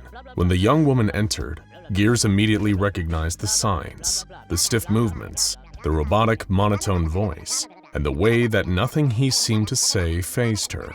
They were all clear-cut signs of SCP-217's infection. The girl was barely high school age, but she looked like she had all of her youth and life zapped out of her completely. It was a horrible sight to see. An X-ray was performed, and Gears saw for himself a definitive sign that SCP-217 had taken over her body. The X-ray imagery showed the inside of the girl's body, which had been converted from an ordinary mass of organs and tissues into a clockwork machine, composed of cogs, gears, screws, and wires. And as Gears knew, this would only get worse as time went on, with signs of her infection appearing outside the body as well as inside. Right now, there wasn't a shred of human tissue left inside her, and there was nothing the doctor could do about it. Gears thought about the girl's family, who had been anesthetized prior to the Foundation seizing their daughter for research purposes. And though the emotionless man would never let his facade down, his heart ached for her. But it wasn't only her. It was dozens of people inside the city the Foundation had documented as displaying symptoms of SCP-217. On a scale this high, there was little the Foundation could do except sit back, watch, and only act when the symptoms became too visible to hide. That was the tragedy of SCP-217, the Clockwork virus. It wasn't deadly, but it was a slow, more metaphorical death, from a person made of flesh and blood to a clockwork automaton that felt more like a shell than a living thing. The Foundation was more than familiar with SCP-217 though, and multiple samples are held inside a reverse pressure airlocked containment chamber at a high security site for research purposes, in hopes that one day a cure could be developed. Personnel wanting to access SCP-217 samples have to don fully insulated hazmat suits, with chemical sterilization and endure a post-interaction quarantine period, with physical testing. All this being mandatory after they have finished their experiments with the virus. The severity of an SCP-217 infection cannot be understated, and any items touched by infected personnel have to undergo a strict sterilization process. The Foundation is perfectly justified in this overly cautious behavior too, because SCP-217 has an infection rate of 100%, meaning that it will transmit through physical contact all of the time without failure. But it doesn't just infect humans. The Clockwork virus has been observed to infect all multicellular organisms. From the smallest insect to an elephant, SCP-217 consumes and hollows out all it can. Clockwork beings rot from a clockwork virus, marching to the ticking of their innards in a hollow, empty world. If that sounds terrifying and like a nightmare, then congratulations. Chances are you're unaffected by SCP-217. If it sounds appealing, well, you might just be a mechanite ready to serve the Church of the Broken God, but we'll get to that connection later. SCP-217 is especially difficult to deal with due to its hardiness. It can survive for years outside a host body, and when it does find a suitable host, and trust us, there's no shortage in supply of them in the world, it can sometimes take years for symptoms of SCP-217 to manifest. It's a slow virus, and that's exactly what makes it so dangerous. The Foundation might not realize a large population area has been infected before it's too late, and that's exactly what happened before, with entire towns being infected by SCP-217. But what are those symptoms? Well, you might have already been able to guess so far that SCP-217 has to do with turning someone into a mechanical monstrosity. but there's a bit more to it than that. SCP-277 alters biochemistry in such a way that it causes organic matter to rearrange itself into an organic metal. Chemical scans of this metal reveal that there's still living cellular tissue and DNA present inside it, but it takes the appearance and feels indistinguishable from actual materials. This process occurs slowly over time, and advanced stages have shown that a subject's interior will resemble a machine, with a complicated mixture of gears and clockwork. This is subtle, barely noticed by the patient at first, with only vague feelings of confusion, insomnia, and joint stiffness. But as larger and larger parts of the body are converted, the subject experiences extreme pain. As Dr. Gears wrote in his research notes on SCP-277, hearts are replaced by gears and small tubes, joints by gear networks, eyes by structures not unlike primitive hand-crank film cameras, etc. SCP-277 in non-mammals shows first on the outside of the body. In mammals such as humans, SCP-277 converts the internals before being visible on the outside of the body.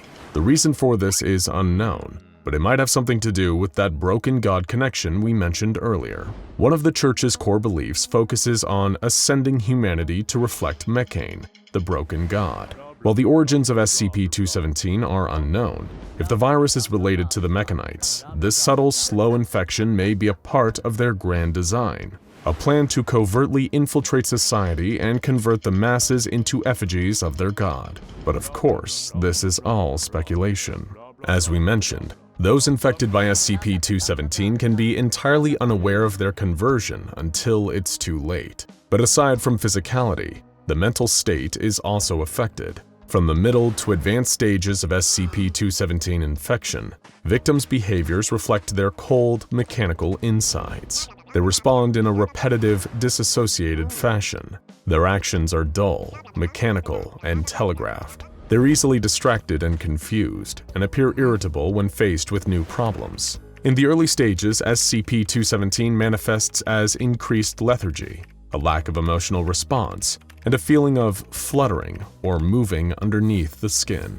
Always present are ticking noises, like those of a clock, that mainly manifest when SCP-277 infects the shoulders, neck, and head. But attempts to hear this noise using recording equipment have invariably failed, as the device will not pick up any sound if pressed against an affected area. As SCP-277's infection advances, the subject will experience excruciating pain, sharp, tearing sensations in the areas that are being converted into organic metal, comparable in feeling to a knife wound or a deep muscle tear. This feeling can persist for hours or days, depending on which area of the body is being affected and the subject themselves. After tearing the existing organs, the new parts will integrate into the tissue and settle into the body, producing pain. An analysis of this newly formed organic metal appears to be alloys of brass, steel, and iron varieties, but substances such as leather, rubber, glass, and wood have been observed. And observed is the key word,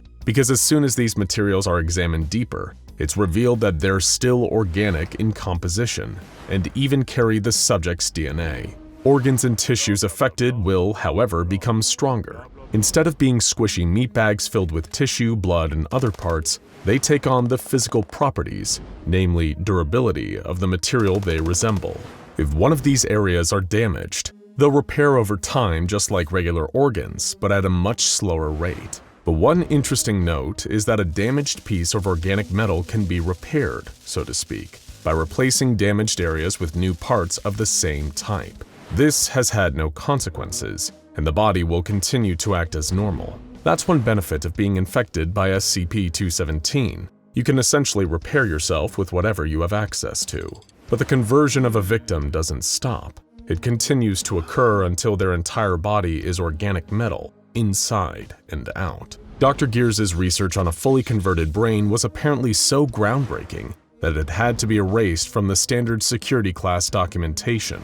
We can only speculate on what it contained. Possibly that connection to the broken god that we're so desperate to make? We don't know. But whatever it was, it hinted at something far larger than what a cursory look at SCP-277 seems to suggest. SCP-277 is truly one of the most dangerous anomalous viruses the Foundation has to deal with, having already infected hundreds of people in various population centers around the world. before containment methods can be properly established. So if you happen to start hearing the sounds of a tick here and a talk there, accompanied by a strange fluttering feeling under your skin, we're sorry to say, there's not much we can do for you now. Actually, nothing.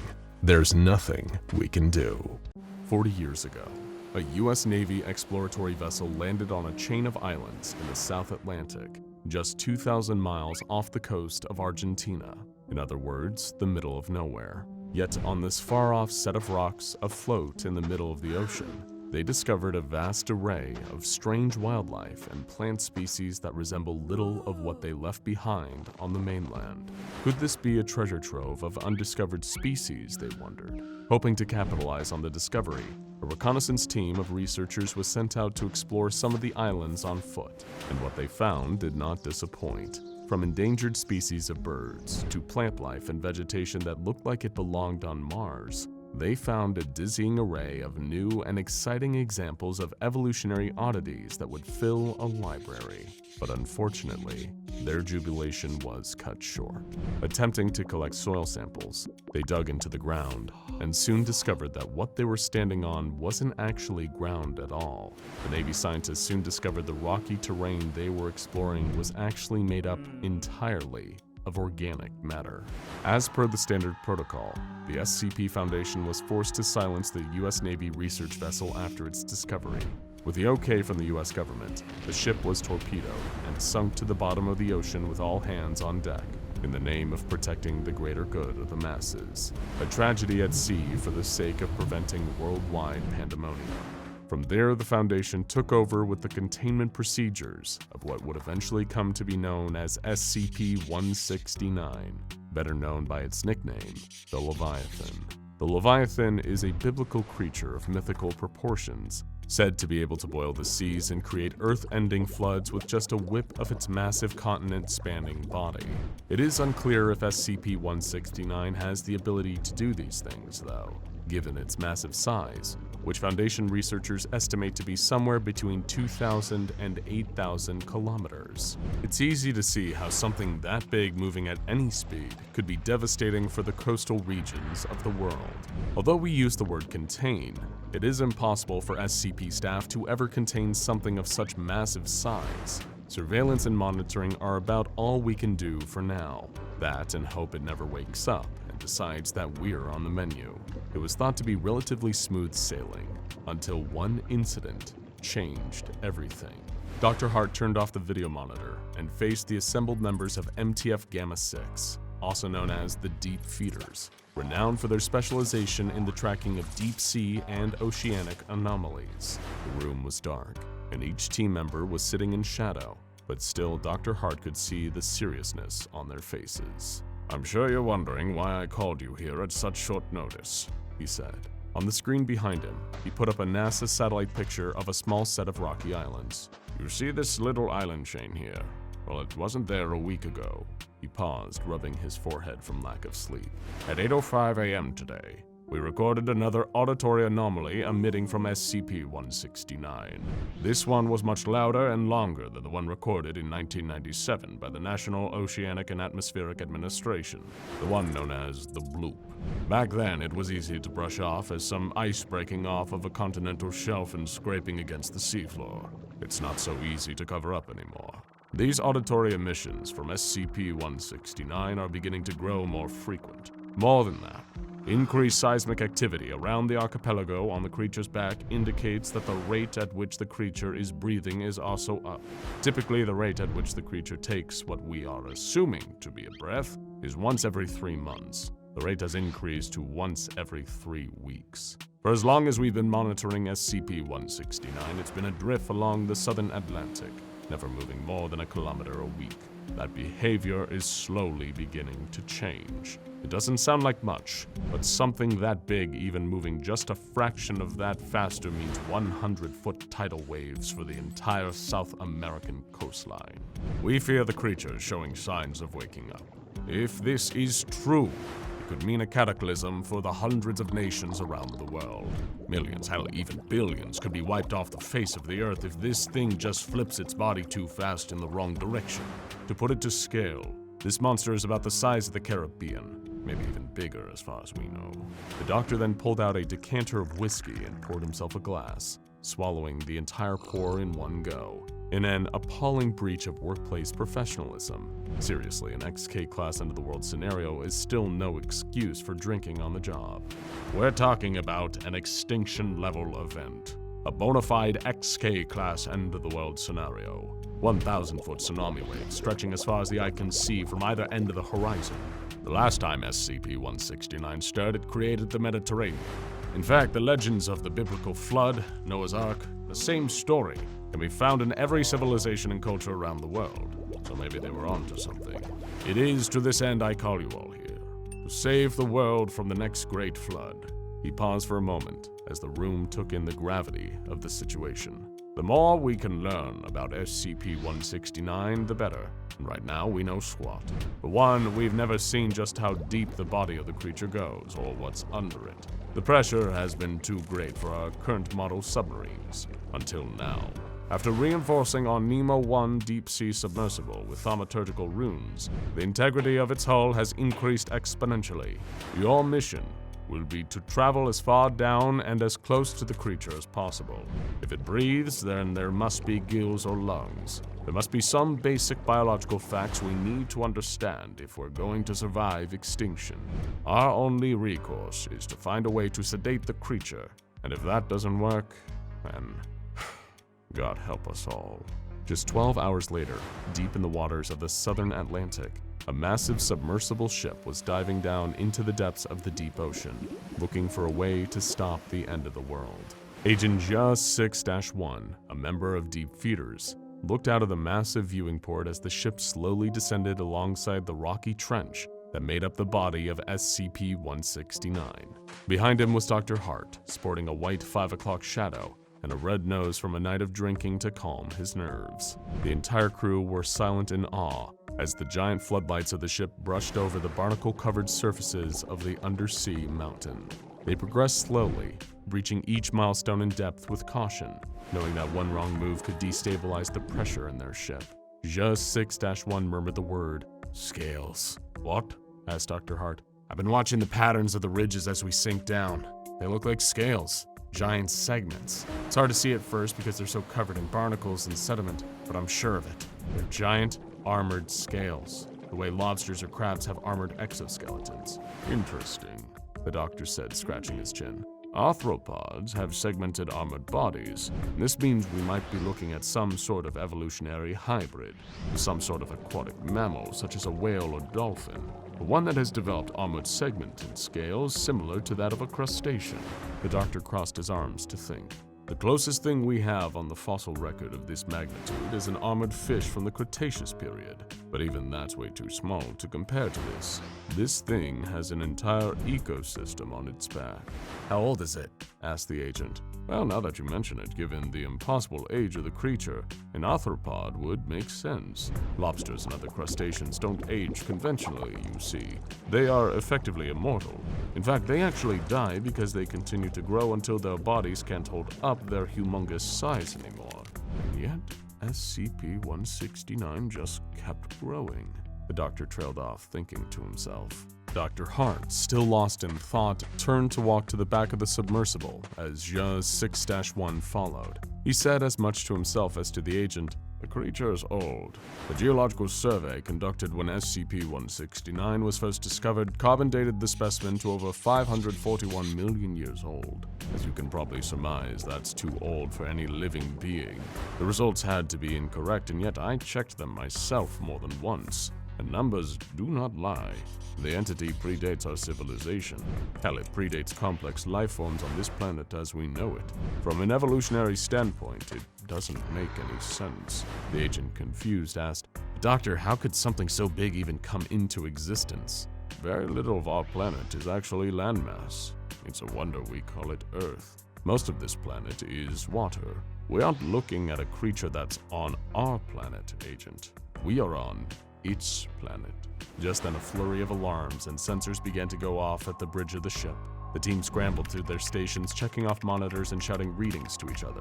The ship's thermal sensors are detecting a massive rise in temperature, transmitting power to cooling systems. We have activity northwest of our location. Sonar has something big headed our way. We need to dive now. The ship lurched forward, nose first, as everyone on board held onto their seats, the restraints keeping them from falling forward. Just outside of the viewing port, Dr. Hart could see an enormous scaled appendage moving fast in their location. We need to steer the ship clear of the Talons. Revert all power to the thrusters. Get us out of the way, the doctor yelled. Don't you think I'm doing that? The captain shouted back. The ship jolted sideways and downwards as an immense wave of pressure came over the submersible, putting 6 Gs of force on its occupants. JUZ 6-1 yelped out of fear as the ship came close to crashing into what appeared to be the edge of a titanic talon, the size of the Empire State Building.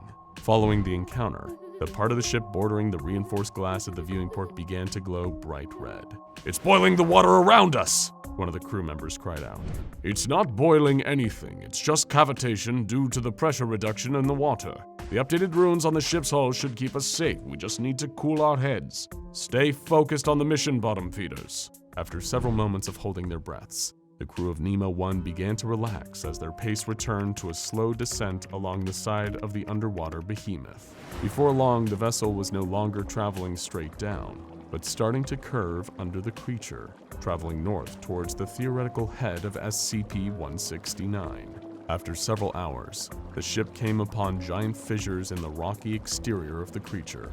These massive vent-like structures appeared stiff, but slowly they opened and closed over the span of weeks. These were the respiratory organs of the organism.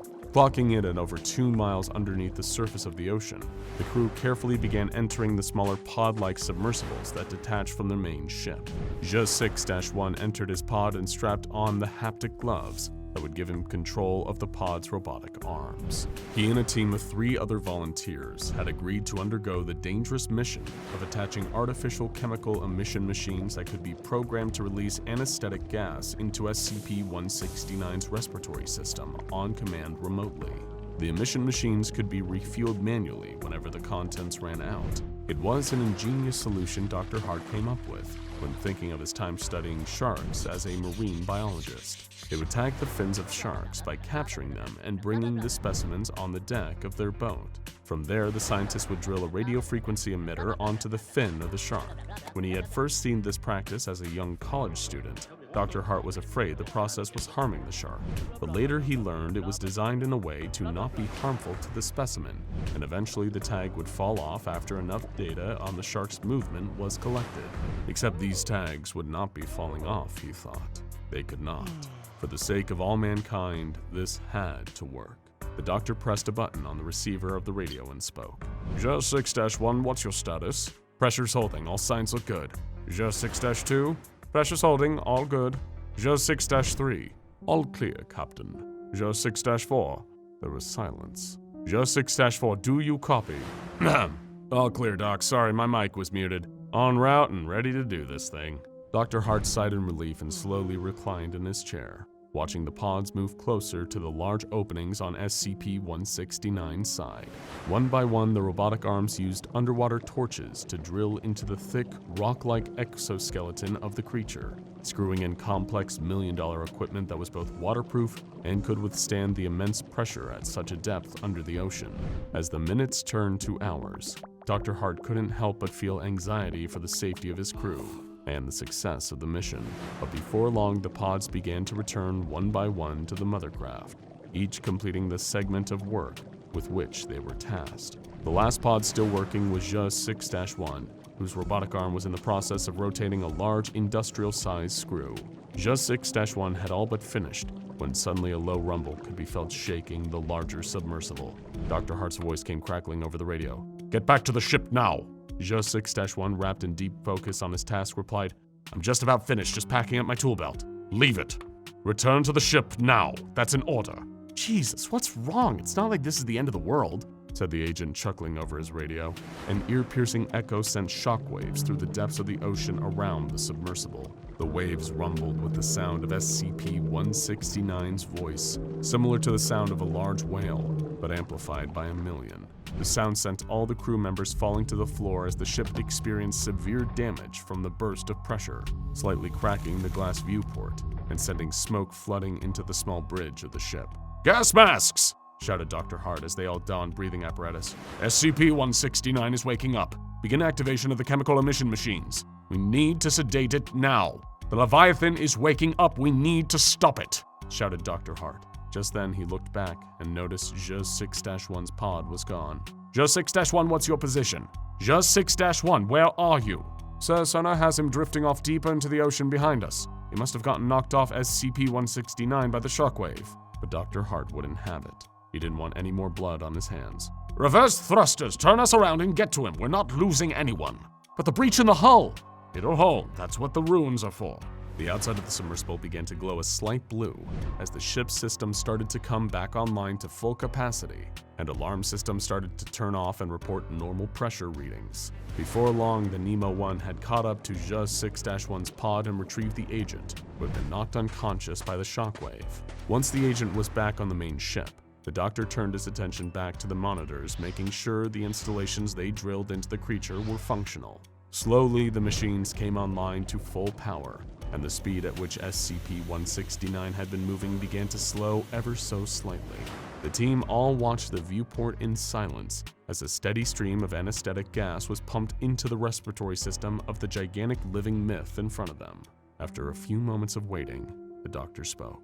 "I think it worked," he said with a smile. The crew erupted in cheers as they radioed control back up on land that the mission had been a success. The message quickly reached the O5 Council, where a red alert status was de-escalated, and the O5 members withdrew from their plan of leaving the current Earth for that of an alternate universe. The whole crew began to sing and celebrate the prevention of the end of the world, as Dr. Hart simply stood in front of the massive viewport, watching the mountainous specimen slowly grow smaller in the distance as the submersible began ascending back to the world above. Zhe 6-1 came over to congratulate him, patting him on the back. "We did it," he said. "Loosen up." The doctor managed to laugh along in acknowledgement.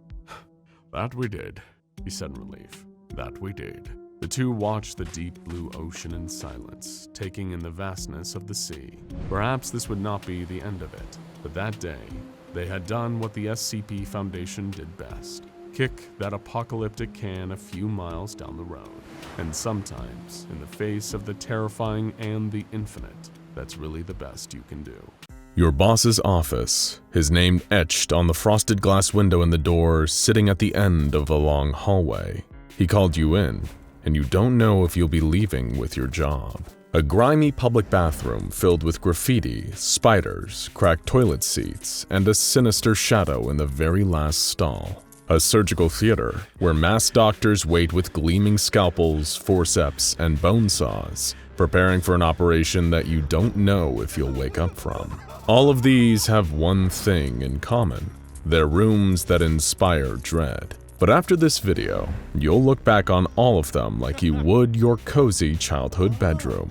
A wise man once said, "Life has many doors." What he didn't say is that sometimes opening the wrong door can be a way of bringing that life to an untimely end, or worse. Especially when you're dealing with the kind of horrifying anomalies secured and contained by the SCP Foundation. You may think it's what's lurking inside the room that might be your biggest threat, but that's a potentially lethal assumption. Sometimes the most dangerous thing is the room itself. And that's what we're here to talk about today.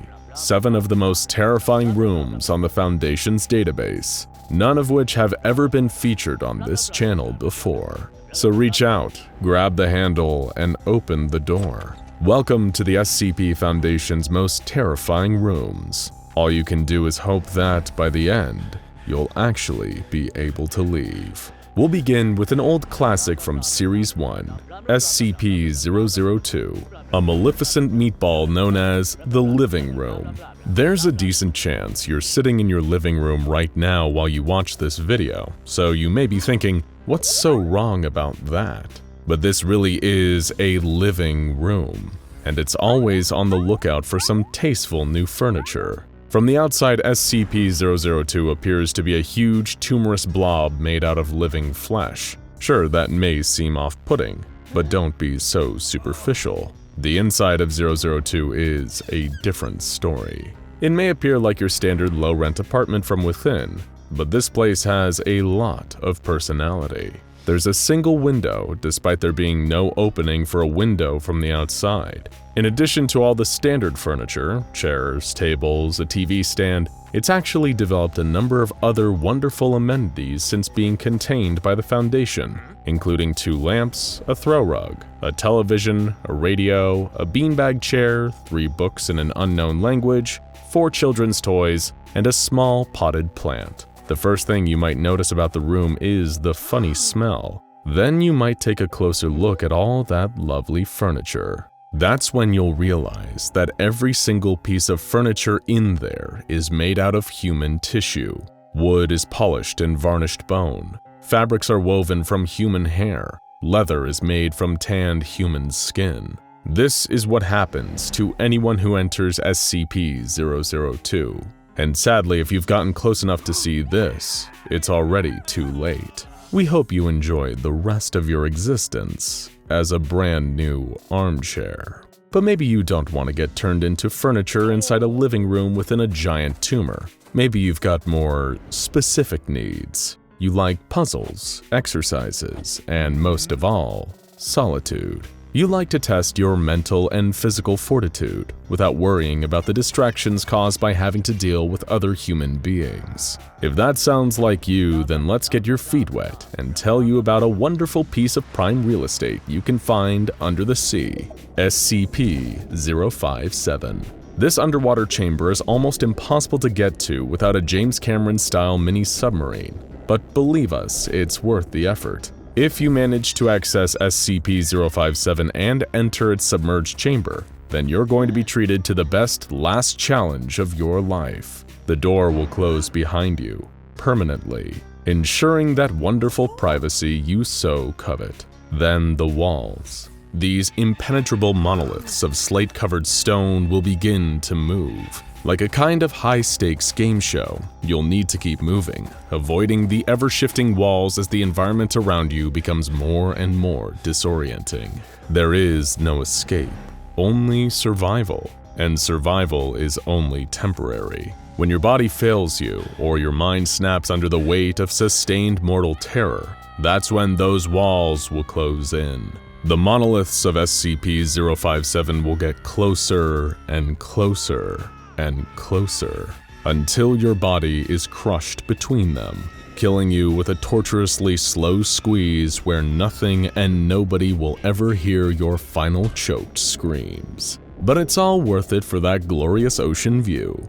Oh, look at all those adorable little fishies. But hey, maybe sea punk isn't your favorite aesthetic. Maybe you're the more industrial type. You couldn't feel more at home than among a complex network of anomalous pipes. We'll admit that's eerily specific, but it isn't half as eerie as SCP-015. If you ever find yourself opening the door to the main room of a certain undisclosed warehouse, you'll feel like you've walked into an early 2000s screensaver with a decidedly gritty edge. An impossibly huge and intricate mass of pipes, vents, boilers, and other various plumbing apparatus that just keeps growing, seemingly becoming more strange and anomalous as it does so. These pipes have been made out of bone, wood, steel, pressed ash, human flesh, glass, and granite. There aren't any pipes made out of traditional pipe-making materials like lead, copper, ceramics, or PVC. And if you think what the pipes are made of is weird, the materials that travel through them are even freakier. These include oil, mercury, rats, a species of insect not yet identified, ground glass, seawater, entrails, and molten iron.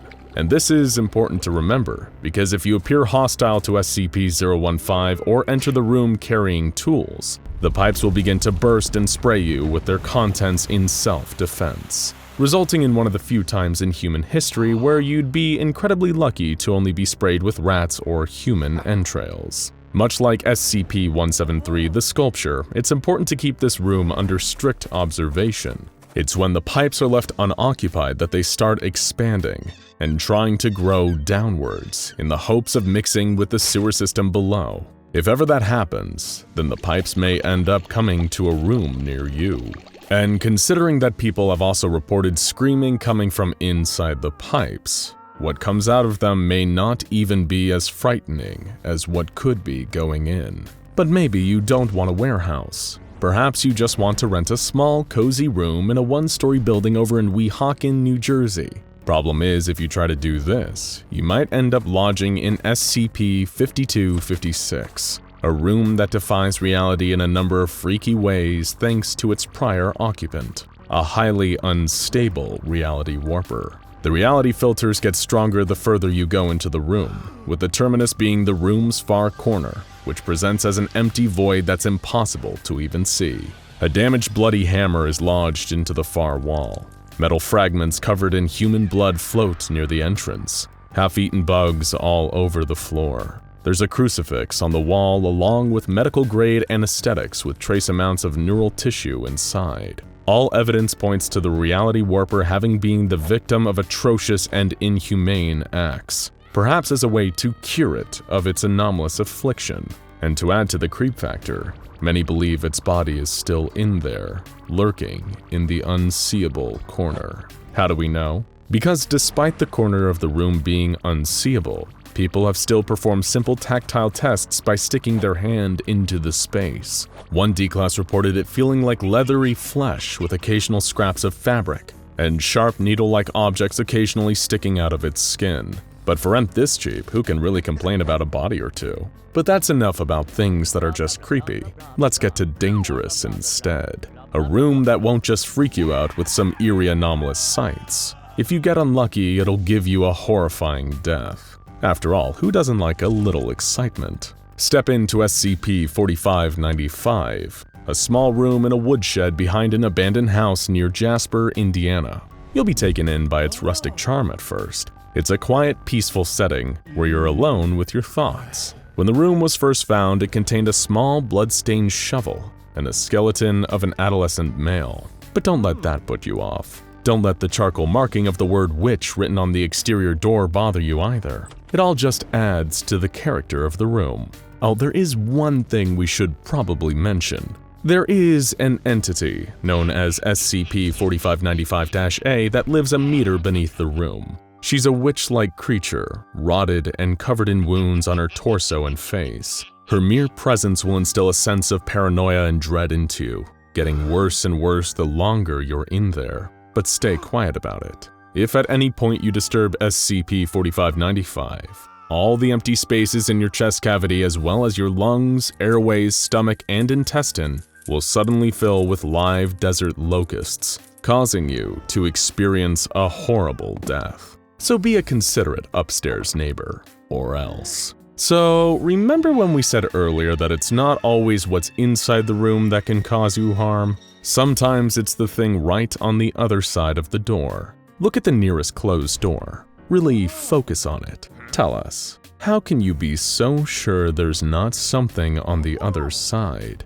Can you hear its heavy, wheezing breaths? It's not a home invader. It's something even worse. SCP-303, and it can make any room, anywhere, an absolute nightmare for you. Keep an eye on that door while we explain. SCP-303 is a tall, emaciated creature with dark skin and no face. Just a giant mouth twisted into a fixed grimace of pain with unnaturally long teeth. Nobody has ever seen its full body, but everyone afflicted with its anomalous effects somehow has an innate knowledge of exactly what they're dealing with. The amount of time that 303 spends behind the door seems to be random, but whenever it appears, people will be afflicted with such a level of raw, paralytic terror that they physically cannot bear to open the door while it's still there.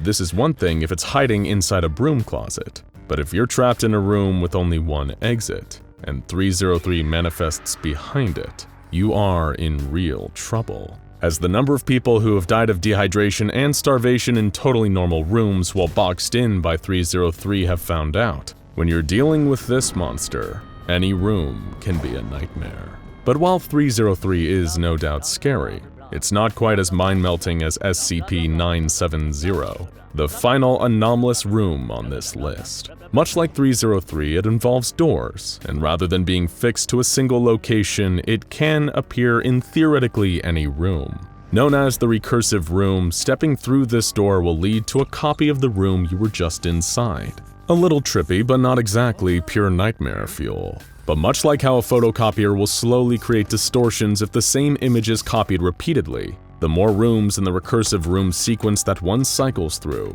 the more distorted each one gets. Eventually, the rooms will begin to display visuals straight out of your worst nightmares. Foundation researchers who sent a drone through a 6-hour sequence of recursive rooms ended up being discharged to undergo psychiatric treatment after seeing their own mutilated corpses in the rooms. A cruel trick? Or a deadly phenomenon of things to come in a darker possible future? Either way, these unfortunate researchers couldn't get their experience in the recursive room out of their heads. But we're sure you'll have a more pleasant time. There you have it, folks. Some of the most terrifying rooms that the SCP Foundation is aware of. Let us know which one was your favorite down in the comments. And of course, be careful. If these are the ones the Foundation has in containment, imagine the ones that are still out there, waiting to be discovered. For all you know, it could only be one door away. The year is 1941, and the world is gripped by the most violent and widespread war in history. Millions march to war as bloody battles are fought across the globe. Horrendous atrocities are carried out on groups of people, and parts of London are bombed to rubble on a weekly basis. Considering it's only been 20 years since the last World War, it must seem to the early residents of the early 20th century that the world is coming apart at the seams. And amongst the chaos, it'd be easy not to notice a secluded manor house in the English countryside disappearing without a trace for 11 days, before suddenly returning to our reality. But thankfully, one organization makes it its sole duty to notice the unnoticeable and understand the impossible: the SCP Foundation. And within that anomalous manor house, Foundation agents and researchers were about to find horrors beyond even their darkest imaginations. This is the grim tale of SCP-1461, better known as the House of the Worm. When the manor house reappeared after its 11-day absence, the Foundation zeroed in, sending agents inside to investigate. It was a 2-level dwelling complete with 12 bedrooms, 4 baths, 3 studies, a main foyer/ballroom, a library, a kitchen, and a pantry basement. The Foundation observed that a number of these rooms had been fitted with rows of bunk beds, similar to a boarding house or barracks. Only later would they understand why. They found that the upper portion of the home exhibited no abnormal qualities whatsoever, but as the agents investigated further, they found an entrance to the truly anomalous portion of the manor, the extensive sub-level system. No previous records of the building kept by the local council indicated that there would be anything below the manor's basement, so either the mysterious previous occupants, who were nowhere to be found, had built this sub-level, or it just appeared here on its own. Regardless of which was the case, agents and researchers knew that whatever had happened down here had everything to do with the manor's mysterious disappearance. They descended into the depths of what seemed like a man-made cave system, constructed primarily from a mix of concrete, iron, and brass. It was a behemoth of 20th century technology, intricate snaking systems of pipes, gears, and pumping pistons. It was like someone had built an entire factory down here. But for what? The agents began to spread out through the labyrinthian bowels of the manor, hoping to find some answers. But all they seemed to discover was more questions. This place hadn't been built with any form of comprehensible logic. It was full of dead ends, stairways that ascended and descended to nowhere, doors that would open to reveal just walls behind them or not open at all. It was like a maze built by a maniac. It didn't help that it looked like the place was recently hit by an earthquake, with some passages caved in and mangled machinery strewn about. It seemed that no human workers had interfered with the impossibly complex and bizarre machinery in quite some time. A number of the materials used to construct said machinery, as well as the gray sandstone filling in the collapsed passageways, remain unidentified to this day. Already, the sublevel was proving to be a complex puzzle box with only an estimated 75% of its layout ultimately being mapped by Foundation researchers. However, they would soon realize that this place wasn't just confusing, it was deadly. The only method of self-maintenance detected by the exploring agents were pipes that would fire a thick black lubricant onto the surrounding machinery. One of the Foundation agents had the misfortune of getting covered in it while exploring a darkened passageway, and 80% of his body was melted as a result. It appeared that the viscous black goo was incredibly corrosive to all organic matter. A number of the machines also emitted dangerously high quantities of gamma and X-ray radiation, making it difficult to explore many of the caverns without heavy hazmat protection. And worst of all, were the extremely hostile creatures living in the caves who would regularly attack Foundation personnel. These abominations came to be known as SCP-1461-1, vicious steampunk Frankenstein monsters, once human, but with large parts of their bodies replaced by crude mechanical implants, including metal teeth and claws. 1461-1s have displayed a taste for human flesh, and they have dragged multiple Foundation agents down into their lair to be converted into monsters like them. It's believed that SCP-1461 is capable of controlling these beasts through the strategic use of sound from its brass-speaking pipes, leading them into areas where Foundation personnel are present to instigate conflict. Many of these pitiful creatures have had their throats replaced by phonographs, endlessly repeating the same nonsense phrases over and over again. I am what you have made me. I am choice, and I am tyranny. Forgive me. I am then, and I am now. What gods they will be then. I am evil, and I am flesh. I am the trap. I am beauty, and I am chaos. Children are selfish. I am the worm. I have broken God. Still, in spite of the mazes, monsters, and deadly chemicals, the agents persisted and managed to discover several important locations. The gel production chamber on sublevel 3 creates glass jars from the unidentified sandstone and fills them with a slime that looks to contain living eyes and teeth. The factory deliveries room is filled with a huge number of crates and boxes, which seem to shift and change in number between Foundation patrols. The speaking tube room on sublevel 11 contains a grand pulpit that acts as the connecting point for the complex array of speaking tubes running through the entire cave system. The body parts of a deceased female also appear to be wired into the machinery, like spare parts. And on sublevel 12, they found the so-called catalyst room. Here they discovered a huge, complicated, clockwork and steam-powered machine that appeared to be broken and missing some parts. Most horrifying of all, though, is the raised platform in the center of the catalyst room, on top of which is a metal hospital bed. A desiccated male corpse rests upon the bed, its chest punctured by large syringes connected by tubes to some kind of pumping machine. The parts connecting this pumping machine to the overall apparatus of the room were missing though, leaving its purpose a mystery. The Foundation assumed that fluids used to be drawn out of this corpse to somehow power the machine. You may be starting to worry that there doesn't seem to be any answers here, that this house is one big mystery. But lucky for you, you're wrong.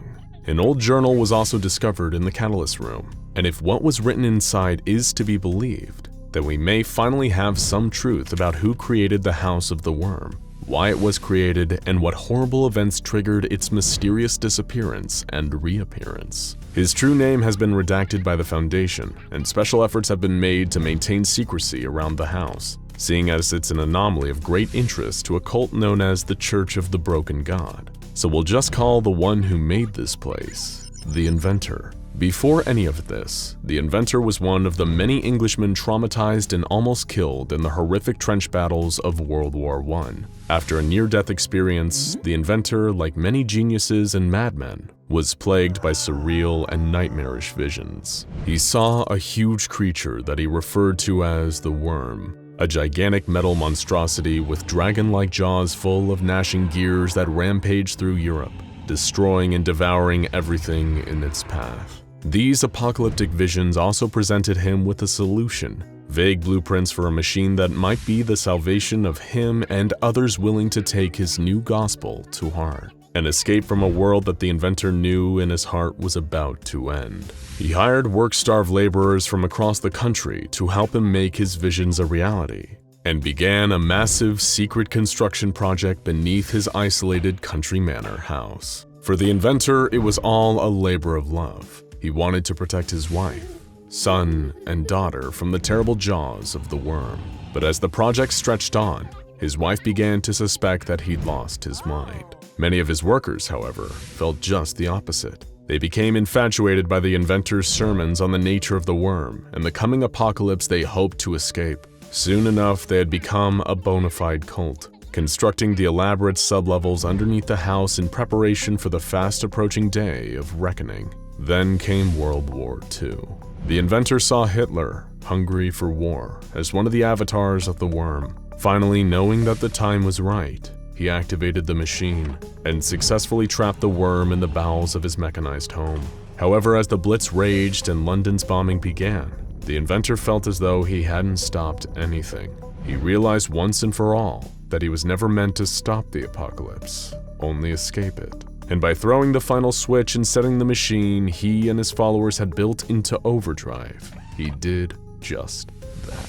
This was the moment that the House of the Worm disappeared, transporting the inventor, his family, and his devoted staff to a different world. An empty gray world, devoid of war but also lacking all the comforts of regular life, including food. Things went downhill from there, as their supplies quickly began to run out, and the cult descended into cannibalism in order to survive. Things weren't going much better in the inventor's personal life. His wife, fearing what would happen to the family, took her own life and the life of his daughter. Though by this point, the inventor's mind was so fractured that it's possible he may have killed them himself. Either way, it was only the inventor and his son left, and more trouble was brewing. Eudora, one of the staff trapped in the building with the inventor and his cult, started a mutiny. She claimed the worm spoke to her from below, and that their only path to salvation was pleasing the worm. How would they please it? A sacrifice, of course. They would give it the son of the man who had trapped it. The mutineers took the inventor's only remaining child and descended into the lowest sublevels. The inventor followed, hoping to track them down, save his son, and salvage something from this nightmare. As he ventured deeper, battling the members of Eudora's new cult, he found that they were changing themselves, becoming the half-human cyborg creatures that the Foundation would later discover. The inventor would find Eudora herself in the speaking tube room. Her body, still living, was wired into the machinery, and she had sacrificed his son to the worm. In a rage, the inventor murdered Eudora, or whatever was left of her, then heard a familiar voice speaking out of a nearby speaking tube. It said, "I am what you have made me. I am then, and I am now. I am choice, and I am tyranny. I am evil, and I am flesh. I am beauty, and I am chaos. I am the worm." The voice was his own. In that terrible moment, the inventor realized that the worm wasn't a giant, all-devouring monster. It was him. In trying to protect his loved one from a perceived apocalypse, he'd brought them all to their horrible demise. He'd trapped them with the monster he'd hoped for them all to escape from, because no matter what you build, you can't escape from who you are. Grief-stricken and broken, the inventor descended into the catalyst room. There was his son, stuck with the syringes, drained of all life to fuel the mighty machine his father had created. In his last moments, the inventor decided to do the only noble thing. He threw himself into the machine, destroying both it and himself in the process. The house was transported back to our own reality, but the worm, in a sense, was no more. But who knows if the worm is really dead? Its thoughts and poisonous intent still lingers in the caverns and rattles through the speaking pipes. Whatever really happened, the Foundation is still picking up the pieces today, and who knows what lurks in the parts still hidden from our knowledge. Now go check out SCP-082 Ferdinand the Cannibal and SCP-2935 O Death for more fascinating, freaky files from the Foundation.